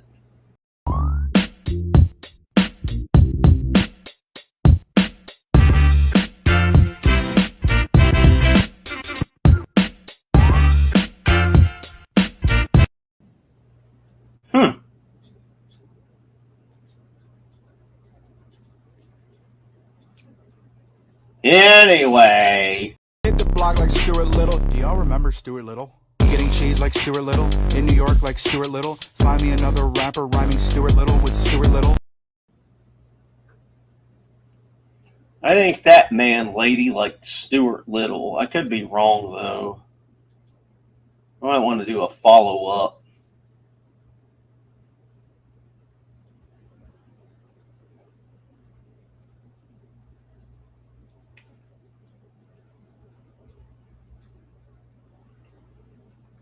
Ew. Yo, what the hell? How the hell Publix got this shit nasty? I'm at Publix right now, y'all. This shit got termites in it. What the hell? Whenever I see insects like that, that gives me the worst head itchies of all time. I can't stand seeing that shit.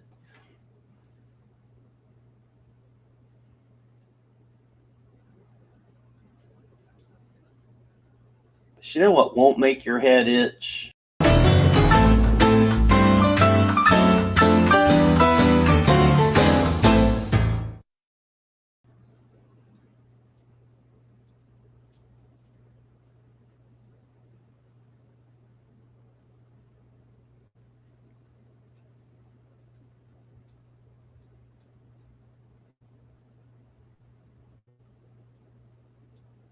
Oh no, what's this? Kruya kruya, krujenje, kruya kruya, krujenje, kru Hamama, krujenje, kru Nigeria, krujenje, kru Pela, krujenje, kru Donjazi, krujenje, kru Kataefe, krujenje, kru Javes, krujenje, Nigeria, kruya kruya, kruya coming live. Well, I'm glad to see Kamala has some friends. The beautiful river. Well, I mean, you can't really tell there's water under there. Somewhere under all that rubbish is water. Water that will probably kill you with one sip. Just take one sip. It'll be fine. One sip is okay. I mean, yeah. I mean, it's probably lethal later.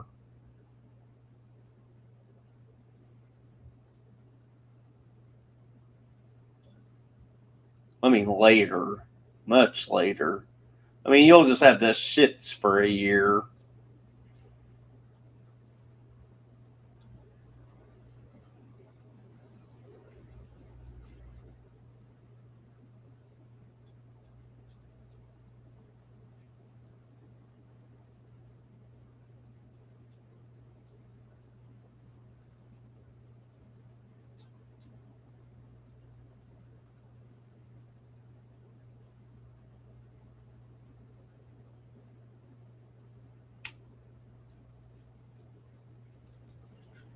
But now what I think I'm going to do is keep it or delete it. I'm going to go through some of these older videos and make my final executive decision. Do I keep these fuckers or do I just get rid of them? Because I don't think I'm going to play a lot of these anymore.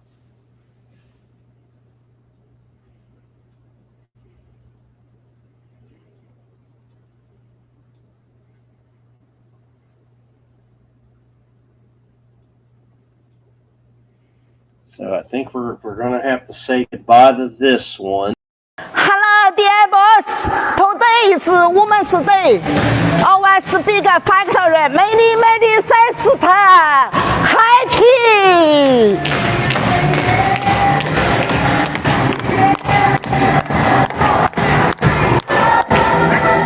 Many money, many speaker, many people.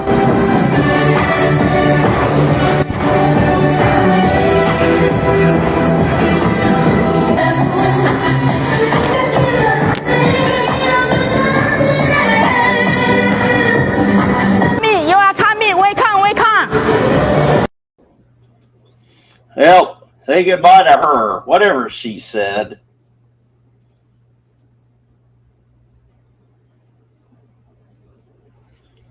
And next up,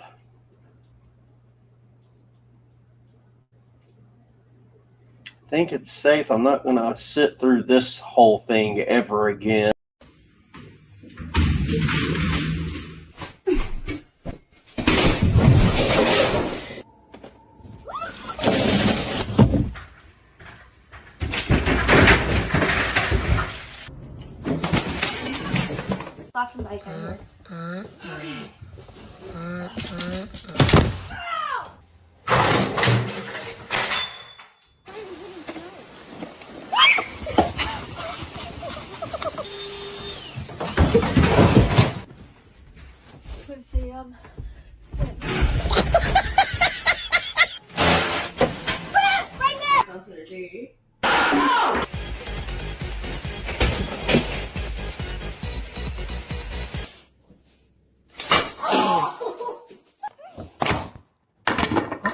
Oh, are you okay?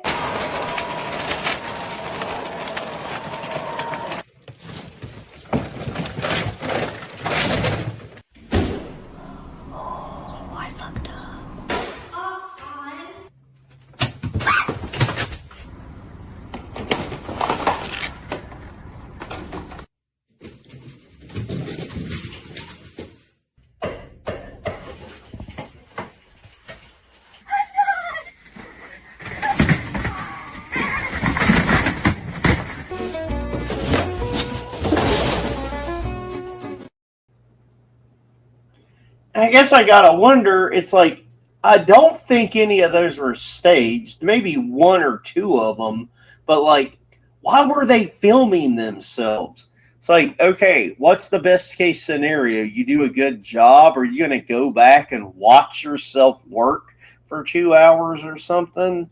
I don't get it. Like the thought of me like filming myself wash my car. Why? Well, see ya. We're not playing you ever again. You're too long. One time was good.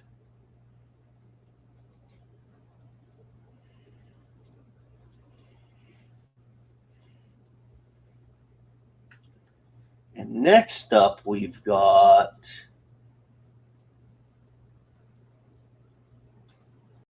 听说它下面也有2个通道，前后都可以用。对，小林可以帮我介绍一下，听说是娃娃城堡热门的款式。这是我们的Judy，她身高是1.2，120公分。对，有一些特殊的一些毛在上面。这摸起来是有那个就是小动物的，就感觉晚上抱不睡。Oh yeah, that one was more funny in theory. So let's get rid of you.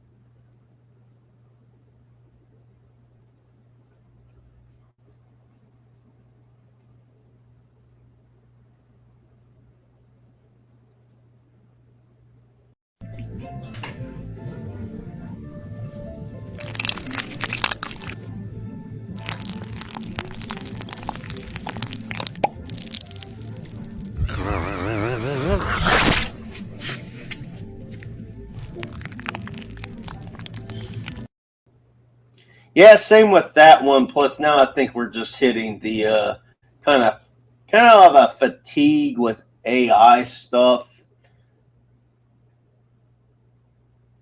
It's like now it's like, once your brain processes what you're looking at isn't real at all. It doesn't matter how cool looking it is. You just don't care because the newness is wore off completely. Like I guess like that. By the time I saw that video of like Brad Pitt versus Tom Cruise on the top of that building, and it looked really good and everything, but like that was it. That was the .com bubble busting for me. I just didn't want to see that stuff anymore starting then. And now like even the funny stuff isn't funny anymore. It's like, well, it's not real, so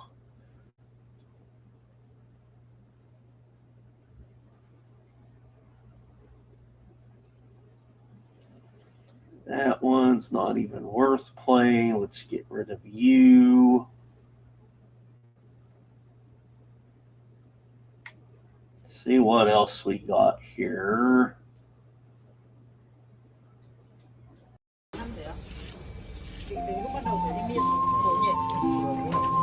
Các bác có nghe được cái tiếng vẩy của tuyến cố xoa mà kêu tanh tách. Đây là anh trai. No, I'll never get rid of that one because it's completely repulsive.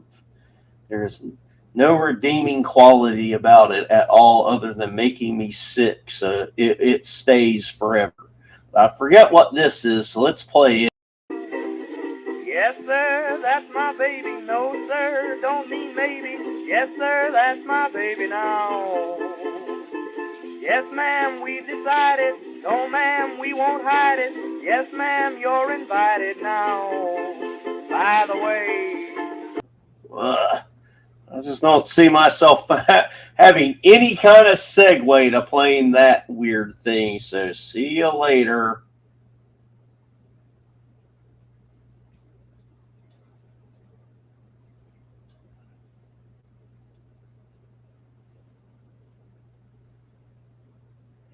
Next up, good Lord, I'm really going to have to weed these out. What are you doing? What are you doing? Hi. Goat kiss it? I don't think I'm going to be kissing a goat. No. Oh my goodness. Those holes are not so glorious.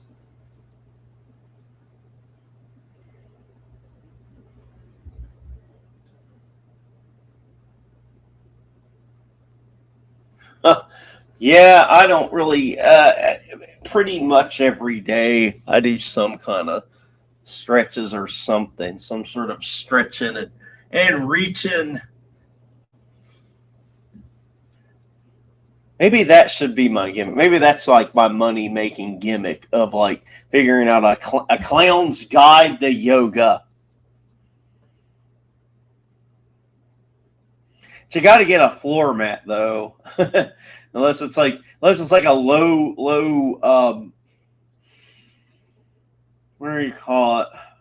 Low mileage area of your house where there's not a lot of low traffic. That's what I was trying to say. Low traffic area of your house.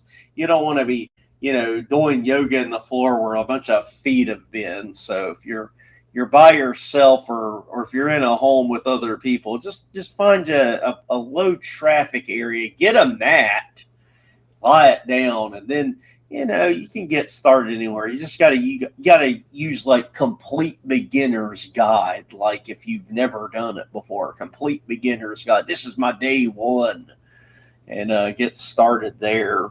Hey, Nodak, you came in. Thank God. I hardly anyone's hitting that damn like button tonight. It's like they may as well just hit the unlike button and kick their computer screen.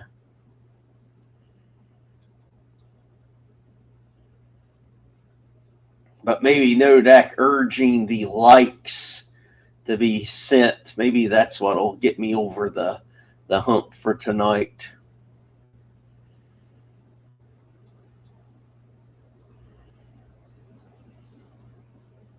I wish there was a way I could batch delete stuff, but there isn't. Just to give you behind the scenes, it's like you got to do one at a time and then reload the whole screen. So it's tedious. I really need to stay on top of like what am I going to play one time and never again. Yoga content is all new age BS. You could make yoga fucking metal.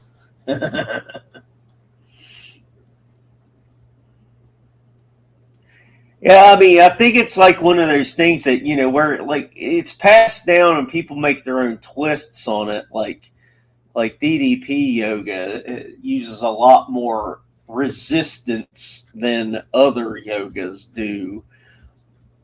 As long as you can find something that works and then make a little bit of a twist, you can make it your own. There's got to be like, if there isn't one, that would be something to do. Maybe it could be like circus related yoga. Bare knuckle boxing, well, that's the thing. It's like, okay, the ones I've seen two different ones. The ones that are like, okay, this is real, this is legitimate, but man, the matches I saw are over instantly because it is real. And then I've seen the ones where they try to work them, which that just sucks. And the second you find out that it's all being a work, you're just taken out of it because they're like, this isn't wrestling. These aren't characters. I don't care about Bob Smith versus Brad Lilly. But, when you catch a real one, those are pretty cool. But I just don't see that being long for this world. It's kind of like that. What do they call it? Do they just call it slap boxing? It's like, I don't think that's going to be long for this world either. I think someone's going to get like a real, like serious concussion, brain bleed situation, and they're going to shut that thing down completely. So if you enjoy that, I'd watch all of it you can right now.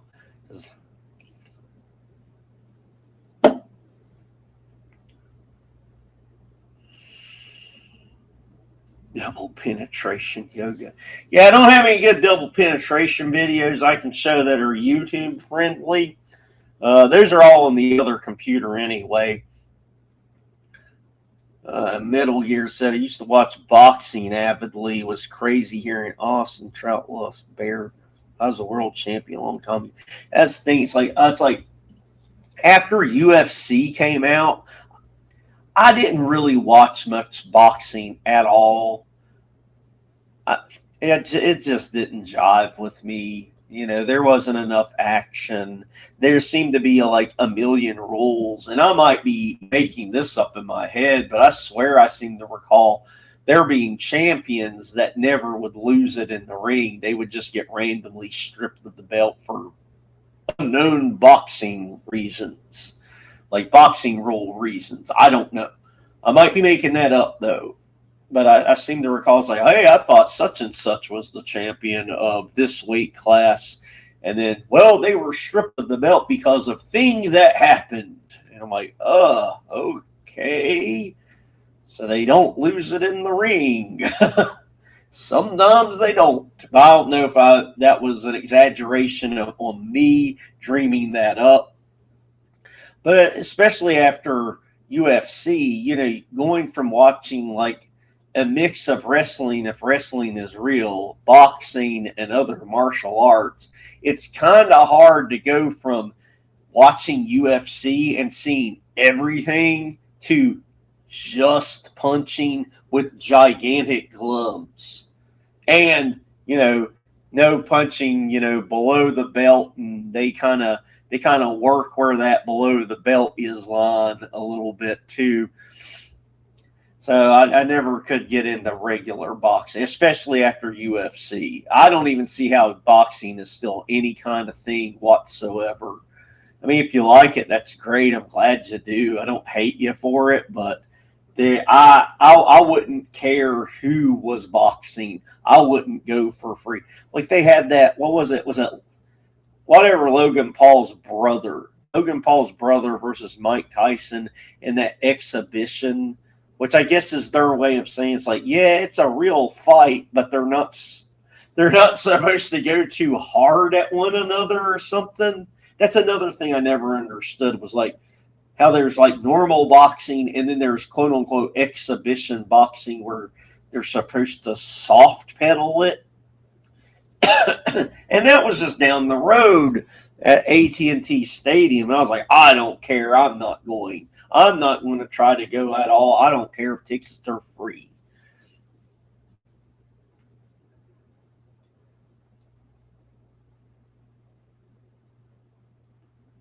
That's what I'm trying to. I wish I could think of like a good example of someone being stripped of the belt for a stupid reason, like they were 1 pound over their weight class for one day in November, and we just now found out about it 6 months later. And even though they weren't boxing or anything at that time, we're just going to take the belt off of them. It's fine. It's fine. We don't just take it off of them.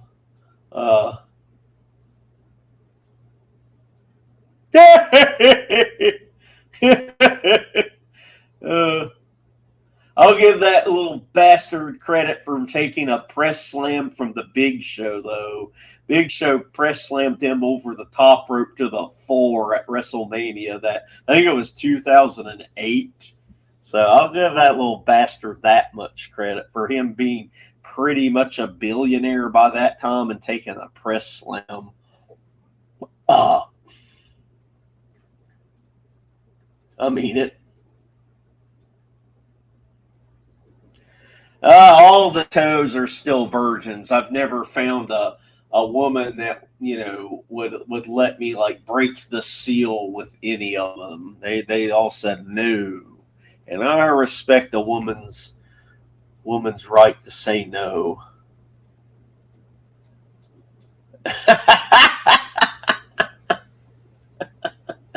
That's a Big Show would hate.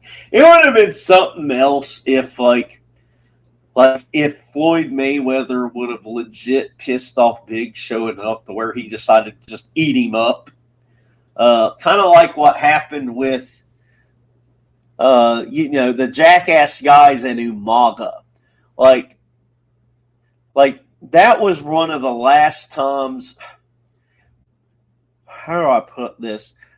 Wrestlers wouldn't get severely punished if they got pissed off in the middle of a match and like severely went after someone. Kind of like how we were talking about Perry Saturn earlier beating the dog shit out of that jobber. But like when Umaga got pissed off at the Jackass guys because they weren't selling properly, the Jackass guys' versions of it was they were, at least Steve-O was legitimately knocked out and didn't know what the fuck was happening. Although, to me, the video says otherwise. But I've never been knocked out, lights on, but nobody's home. That's never happened to me. So I can't tell you. But watching that tape, it kind of looks like they're having fun getting beat up, and it's pissing off Umaga more. So he's beating their asses more and more and laying it in stiffer and stiffer. And that fucking big splash from the top, that was like the realest big splash I ever seen, without him just completely deciding, you know what, I'm not going to hit him with my belly at all. I'm going to hit him with my knees. He could have easily just, he could have maneuvered his knees into their head if he wanted to, but he didn't. But that was the realest big splash I ever saw. Jesus Christ. I kind of was thinking to myself, like, man, what if Big Show would just get pissed off in the middle of this match and just decide to just tear that little fucker apart? Because there ain't nothing he could have done. He would have just been torn apart. That's like saying you would fight back against a fucking grizzly bear. Is it even worth it?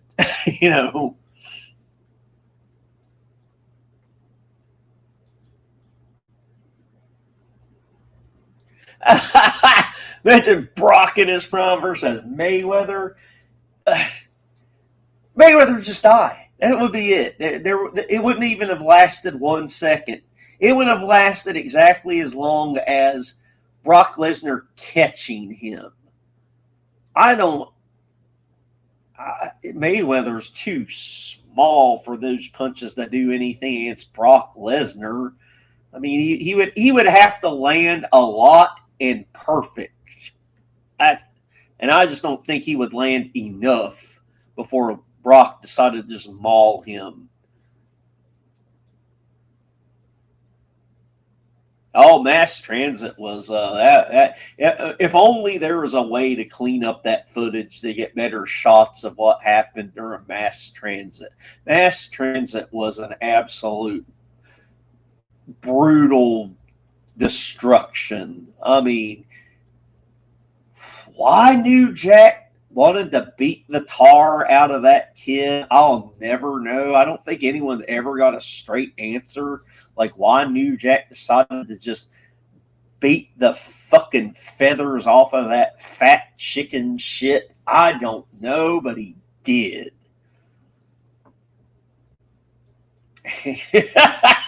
Man, that footage is funny though. It's like as like an old school wrestling fan, I'm supposed to be disgusted that happened, but I can't help but like when I do go back and find like a YouTube video of it, to just watch it and just laugh and laugh and laugh and laugh. It's kind of like I'm supposed to be like disgusted at like when like AEW has unsafe hardcore matches. Like Britt Baker had this killer hardcore match against, what was her name, the Mexican woman. Oh, let's call her the Mexican lady until I can remember her name. But like Jim Cornette hated that match intensely because it was a garbage wrestling match with thumbtacks and blood and all that shit. And I was such a fucking fan of that match. Like I can show you. Y'all want to see some memorabilia? Okay. Either you do or you don't. I'm gonna make you look. Let me find something to give me a minute to find what I'm looking for. Do I have anything that can work as a distraction?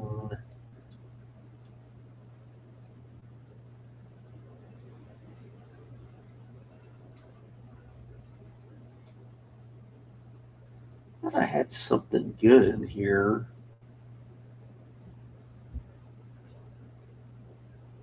Shit, I don't even know where it's at now that I think about it. I had it over there. I may have moved it into storage. Anyway, I got a couple of Take Two Britt Baker shirts out of it from where she was busted open, just bleeding like she was having her fucking period. And one of the shirts, it's like in the font of Kiss. And that was back when they knew how to book Britt Baker in AEW. She didn't suck or anything. They like kind of figured out how to make her a kind of likable, unlikable, kind of funny heel that could still win matches legitimately. But man, that hardcore match she had against what's her face, the Mexican, oh fuck, that was fucking awesome. I think they did at least a sit out Michinoku driver in the thumbtacks at one point and a power bomb. It was fucking brutal. I loved every goddamn second of it. I love that more than clowns.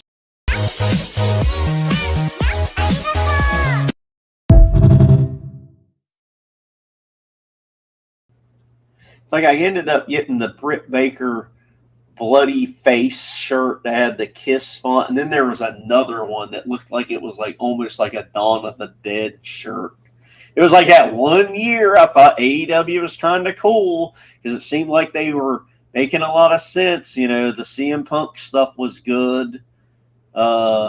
Before Daniel Bryan started teaming with that stupid Moxley guy, that was good. And a lot of the other stuff was okay. But yeah, now that show's just unwatchable. I haven't sat through 1 second of AEW except to watch Edge debut. I watched Edge's debut, and I was like, well, shit, that's cool. At least he's got a job, and he got to keep his music because they ponied up the money to pay for that song because it's a real song from an album. So the WWE didn't own it.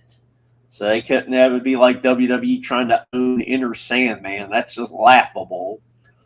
But that was it. I think that was the last time I even tried to watch AEW like for real, other than the occasional clip here and there.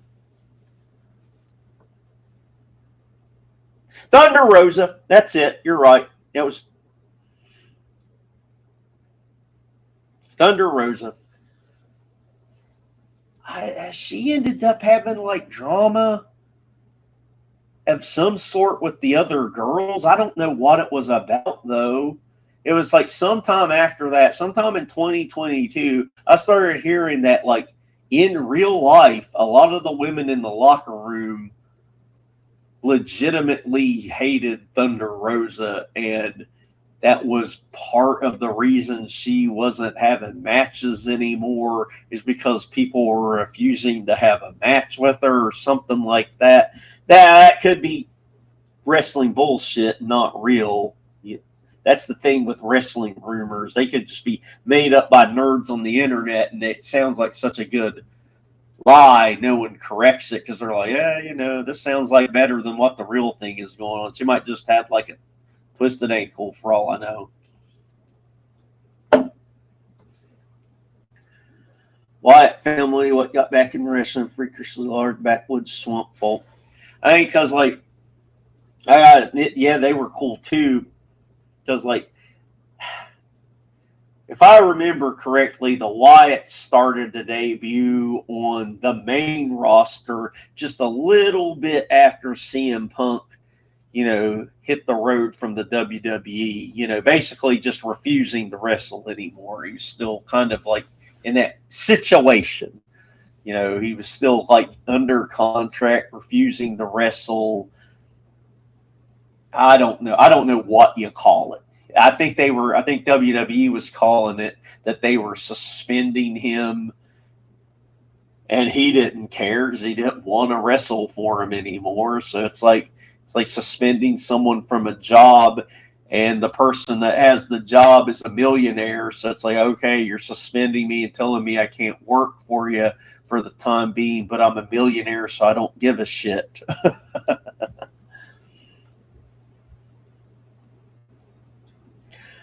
A lot of the women in AEW are toxic change C words to each other. Wouldn't be popular. Yeah, that's what I've heard. I don't know what it's like now because I just don't watch it, and I don't keep up with the news as much anymore on what goes on in the background anymore. That was the last of it. It's like, and there seems to be like AEW, one thing that they do very good, I don't know if it's like they have such ironclad non-disclosure agreements, but like they are very good about keeping under wraps what kind of contract each individual person has. Like the wrestlers never talk about it. They never seem to hint around. They never seem to hint around like, yeah, I'm under contract until November. I think they might get instructed like, hey, while you're off TV, do not give any interviews whatsoever, or there will be legal consequences. Because other than the occasional tweet or something, I don't think Britt Baker has said anything, but she hasn't wrestled a match at all. Let's see. We'll look at the may as well. Let me look it up. Breaker cage match. Let's just have a bunch of fucking pop-ups because I'm on stupid Chrome for no reason.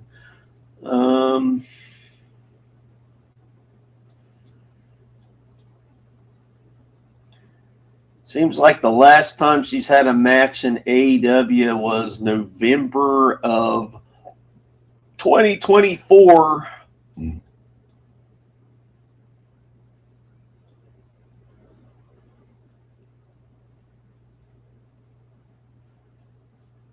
Unless I'm somehow doing this wrong. I think that was the last time she's had a match, and so we're going on 2 years now. So I don't know if she's like not under contract. I know she's still under contract, but like a lot of current day wrestlers, they have these horrible things in their it's all in favor of the company, not the wrestler. Like if people get injured, they can add like injury time to a contract. So let's say you sign to AEW or WWE and you sign for 2 years for X amount of money and you get injured, and so they can just say, okay, basically your contract is paused. It's like your contract was set to expire on you know, December the 1st, but because it didn't and you were injured for 5 months, now we basically get to add 5 months of time to your contract because you weren't wrestling for us then. Which I always thought was bullshit when I started hearing about that, especially if you were injured in the ring. That shouldn't count at all. If you were injured in the ring during a match, you know, I can't see how that's.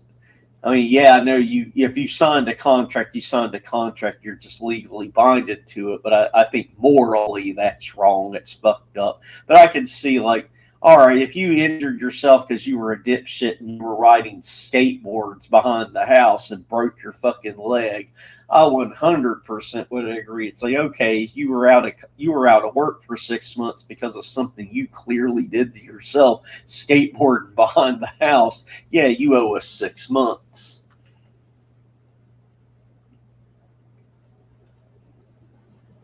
Yeah, it's a thing. They don't know how to do anything good with anybody. You get the Hurt Syndicate in there, and that should be printing money. You have a former world champion.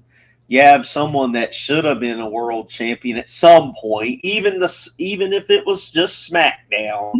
But MVP, I could have totally seen him being at least the SmackDown world champion. I didn't care for him at all, but I could see it. He had charisma back then. I could see it. He just wasn't my cup of tea at all. Shelton Benjamin, that guy has been 25 years old for 25 years. You got to remember that. It's like, I mean, how old is Shelton Benjamin? I would say he is no younger than 45, and he has looked like he is 25 ever since he debuted as the world's greatest tag team on the main roster. And I believe he was part of that illustrious class of OVW that was like Brock Lesnar and Batista and John Cena and Shelton Benjamin, or it might have been like the year afterward, but there were those classes of Ohio Valley Wrestling where it's like, holy shit, they were just pumping out multi-millionaire champions of the future, but nobody knew it back then. But yeah, they fumbled that. I mean, that should be like that should be the top thing going on, the Hurt Syndicate. It's like, really? It sucks because AEW can't make hardly any interesting people. The interesting people got to make themselves, and sometimes it's by accident, like Wardlow, where he accidentally became, legitimately popular for a couple of months before that got fumbled and he got injured. But yeah, MJF, he's the closest thing to a homegrown talent. And I guess you could say Swerve, because Swerve was a fucking nobody in WWE. Complete nobody. Nothing at all. I never saw him wrestle, not one time in WWE. I only knew he wrestled for WWE because the internet told me. That's it. So in a way, you could kind of almost say Swerve, homegrown talent. But like, they don't really have a good track record with homegrown talent at all, so you may as well just lean into the people that were already mega popular from WWE. Try to make some money with them, but it seems like they don't want to make money because it's. I guess you just don't care when you're already a billionaire because your daddy's a billionaire. That's the only thing they know how to do is ruin stuff in AEW. Just ruin it. Like, hey, we're going to have Edge come in. All right, let's make this terrible immediately. And while it's terrible, let's let him do stupid things like be over 50 years old and jump from the top of a cage and break his own goddamn leg. What planet are these idiots from where they don't tell people no there? It's not set up like that. WWE, especially under Vince McMahon, was way too restrictive.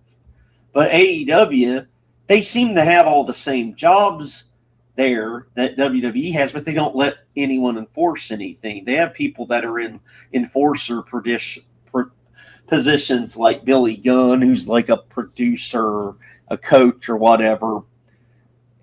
And you're supposed to have people that help put matches together that are supposed to be able to put their foots down and say, no, you can't do this stupid thing. It's stupid. And they just don't have to listen to them. It's like having a boss at work that once you get hired, your boss has a one-on-one with you and says, hey, you know what? You can pretty much do whatever you want. Even though I'm your boss, I can't fire you. I can't do anything. I can give you suggestions on how to do a better job, but frankly, you're going to get paid one way or the other. So really, you could just dick off here if you want. So, I mean, that's what they have there. They have bosses that don't enforce anything. So then you have the weird wrestlers that care too much about what they want to do in the ring, and they don't know how to do anything with that gift. It's like Bryan Danielson was good in WWE because they knew what to work with him. He can't come up with good ideas for himself. Him in AEW has been it's like watching the AIDS virus take the life of a child. It awful. The first half year was really fucking good with Bryan Danielson there. Ever since then, it's been terrible. He has matches with people like that Daniel Garcia guy, who's about as interesting to look at as that wall. And he'll have an hour-long match with a jobber. It's like they're too... The veterans are too generous to those scrubs. It's like the Hurt Syndicate, like when they have matches with anyone that's like a mid-card or below, the match shouldn't be more than 2 minutes. You know, Edge shouldn't ever have a match with someone that's a mid-carder. Edge should only ever interact with main eventers, ever. I mean, he shouldn't even be on screen with a mid-carder. There's just so much stupid shit. Oh, yeah, but yeah, Team Taz, look at that. Team Taz had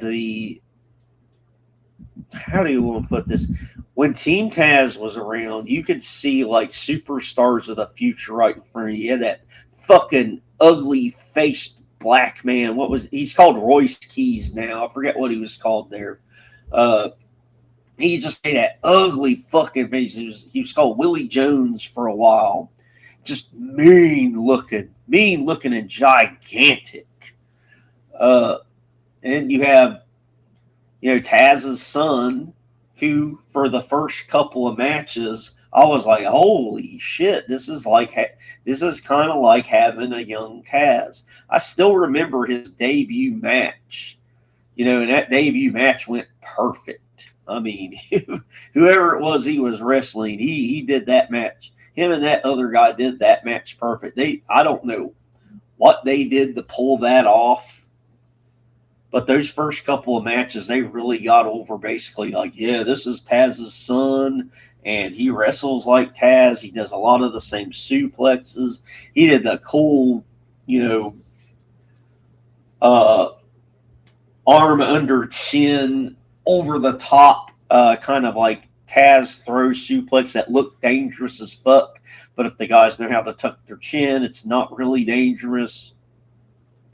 And he was even using the same finisher. Yeah, they renamed it Red Rum or whatever, but I was fine with that. Give it a different name. That's cool. But But, man, I hate to say it, as much as I like Danhausen, and I've met Danhausen in person, and I've got pictures with me and Danhausen, it's like they ruined Taz's son the second they had him interacting with Danhausen. It was over. It has never recovered as far as I'm concerned. It was like that kid had a pretty cool factor going for him up until making him a little bit of a comedy character. Of course, they fumbled the dog shit out of what's his face, Ricky Starks, the miniature, the Rock. They fumbled him left and right, up and down. No reason he should have been fumbled that bad. I mean, he really should have been one of the hallmarks of the future there. He talked great on the mic. His matches were all good. They made sense. They weren't stupid. He had pretty good, realistic moves for himself. I mean, all of Team Taz was pretty much a perfect representation of, like, almost like Evolution. You know, like, but like if you imagine Evolution being nothing but guys for the future. Like, I don't know. I mean, I don't think it's too late for Taz's kid. I think he just, you know, hopefully his dad has had a whisper conversation with him about, like, yeah, I'm glad you got your start here in AEW, but the second this fucking contract is up, you need to call old Triple H, as I have a feeling they're going to actually know what to do with you over there. And if they fumble him, then I don't know what to say. Willie Hogg, yeah, you got me. Brian Cage was another one. Like, you look at Brian Cage, he's such a gigantic beast of a guy. There's no reason that guy should ever lose. That guy really should have been, in my opinion, but it would have had to been from day one. Like, that guy should have not wrestled very much at all, and he should have been told, it's like, you only have powerhouse moves. You don't do any of that leg lariat bullshit where he's jumping and throwing his leg. He's not Jeff Hardy. And if you know what I'm talking about, he has some moves in his arsenal that are like Jeff Hardy flips and shit. He should have been told, it's like, all right, you got a job here, but you're a power wrestler. You only do power moves. And we're actually doing you a solid, but you're not wrestling very often. You're going to be in like an Andre the Giant Kane type situation where we spread you out. Because one of the other things, and you probably know what I'm going to talk about too, is like they wasted Brian Cage by having him have a match against Wardlow during that time when they were trying to push Wardlow as a mega monster. They were trying to push Wardlow as basically a present day Sid Vicious, and then you put him in the fucking ring with a guy twice his fucking size. That's just retarded. And it was another one of them things. I was like, well, why don't you just tell me wrestling's fake? Because you've got fucking Wardlow multiple power bombing a guy that is obviously cooperating, and the guy cooperating is like double the size of Wardlow. I was like, oh my God, why even have the match? It was the thing. I was screaming back then. I was like, why are they having this match? This looks stupid.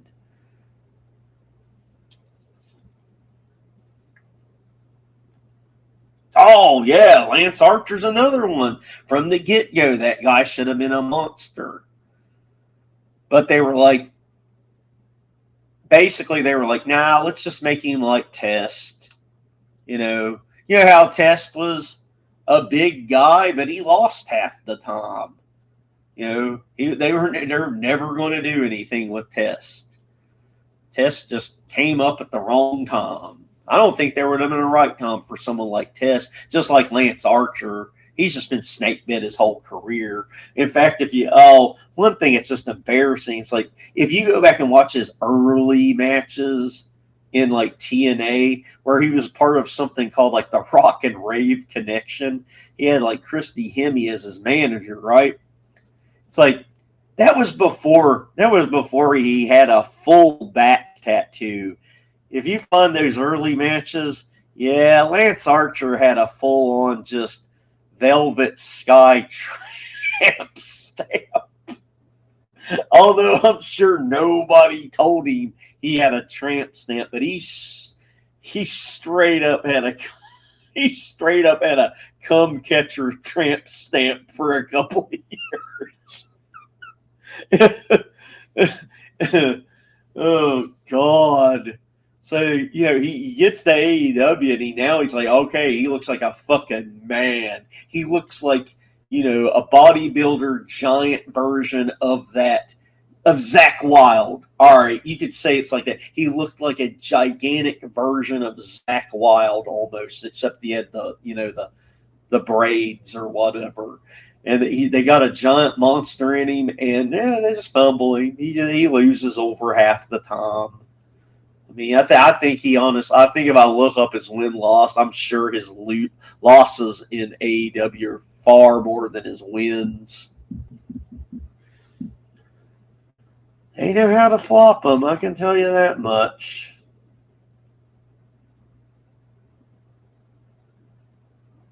Yeah, and that would have got Ricky Starks mega over for the future.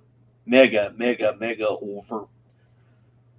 But I can't remember how it was going exactly, but I remember there was a seed getting planted, and then the shit went down.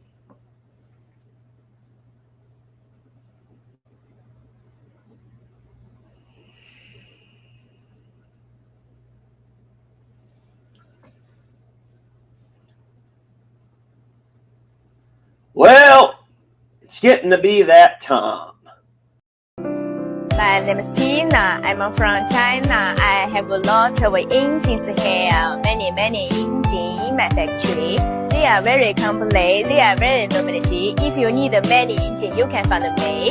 I hope you can find me. I hope you can choose me. I hope you can take them.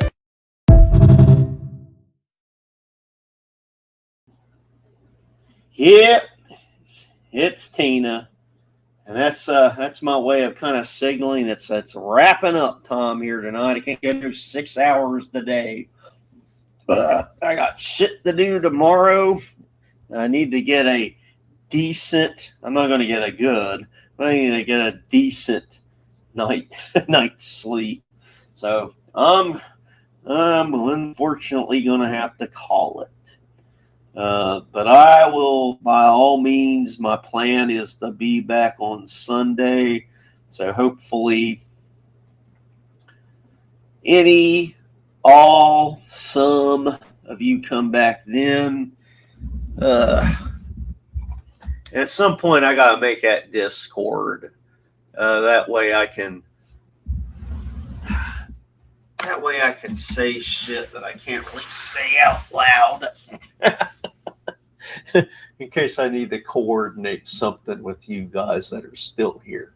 But yeah, I'm getting out of here. I gotta go. I just gotta go. I gotta go. Tina said goodbye. So I'm saying goodbye. Thank you all for coming by for this shorter stream, and I'll see you Sunday at 8 Central.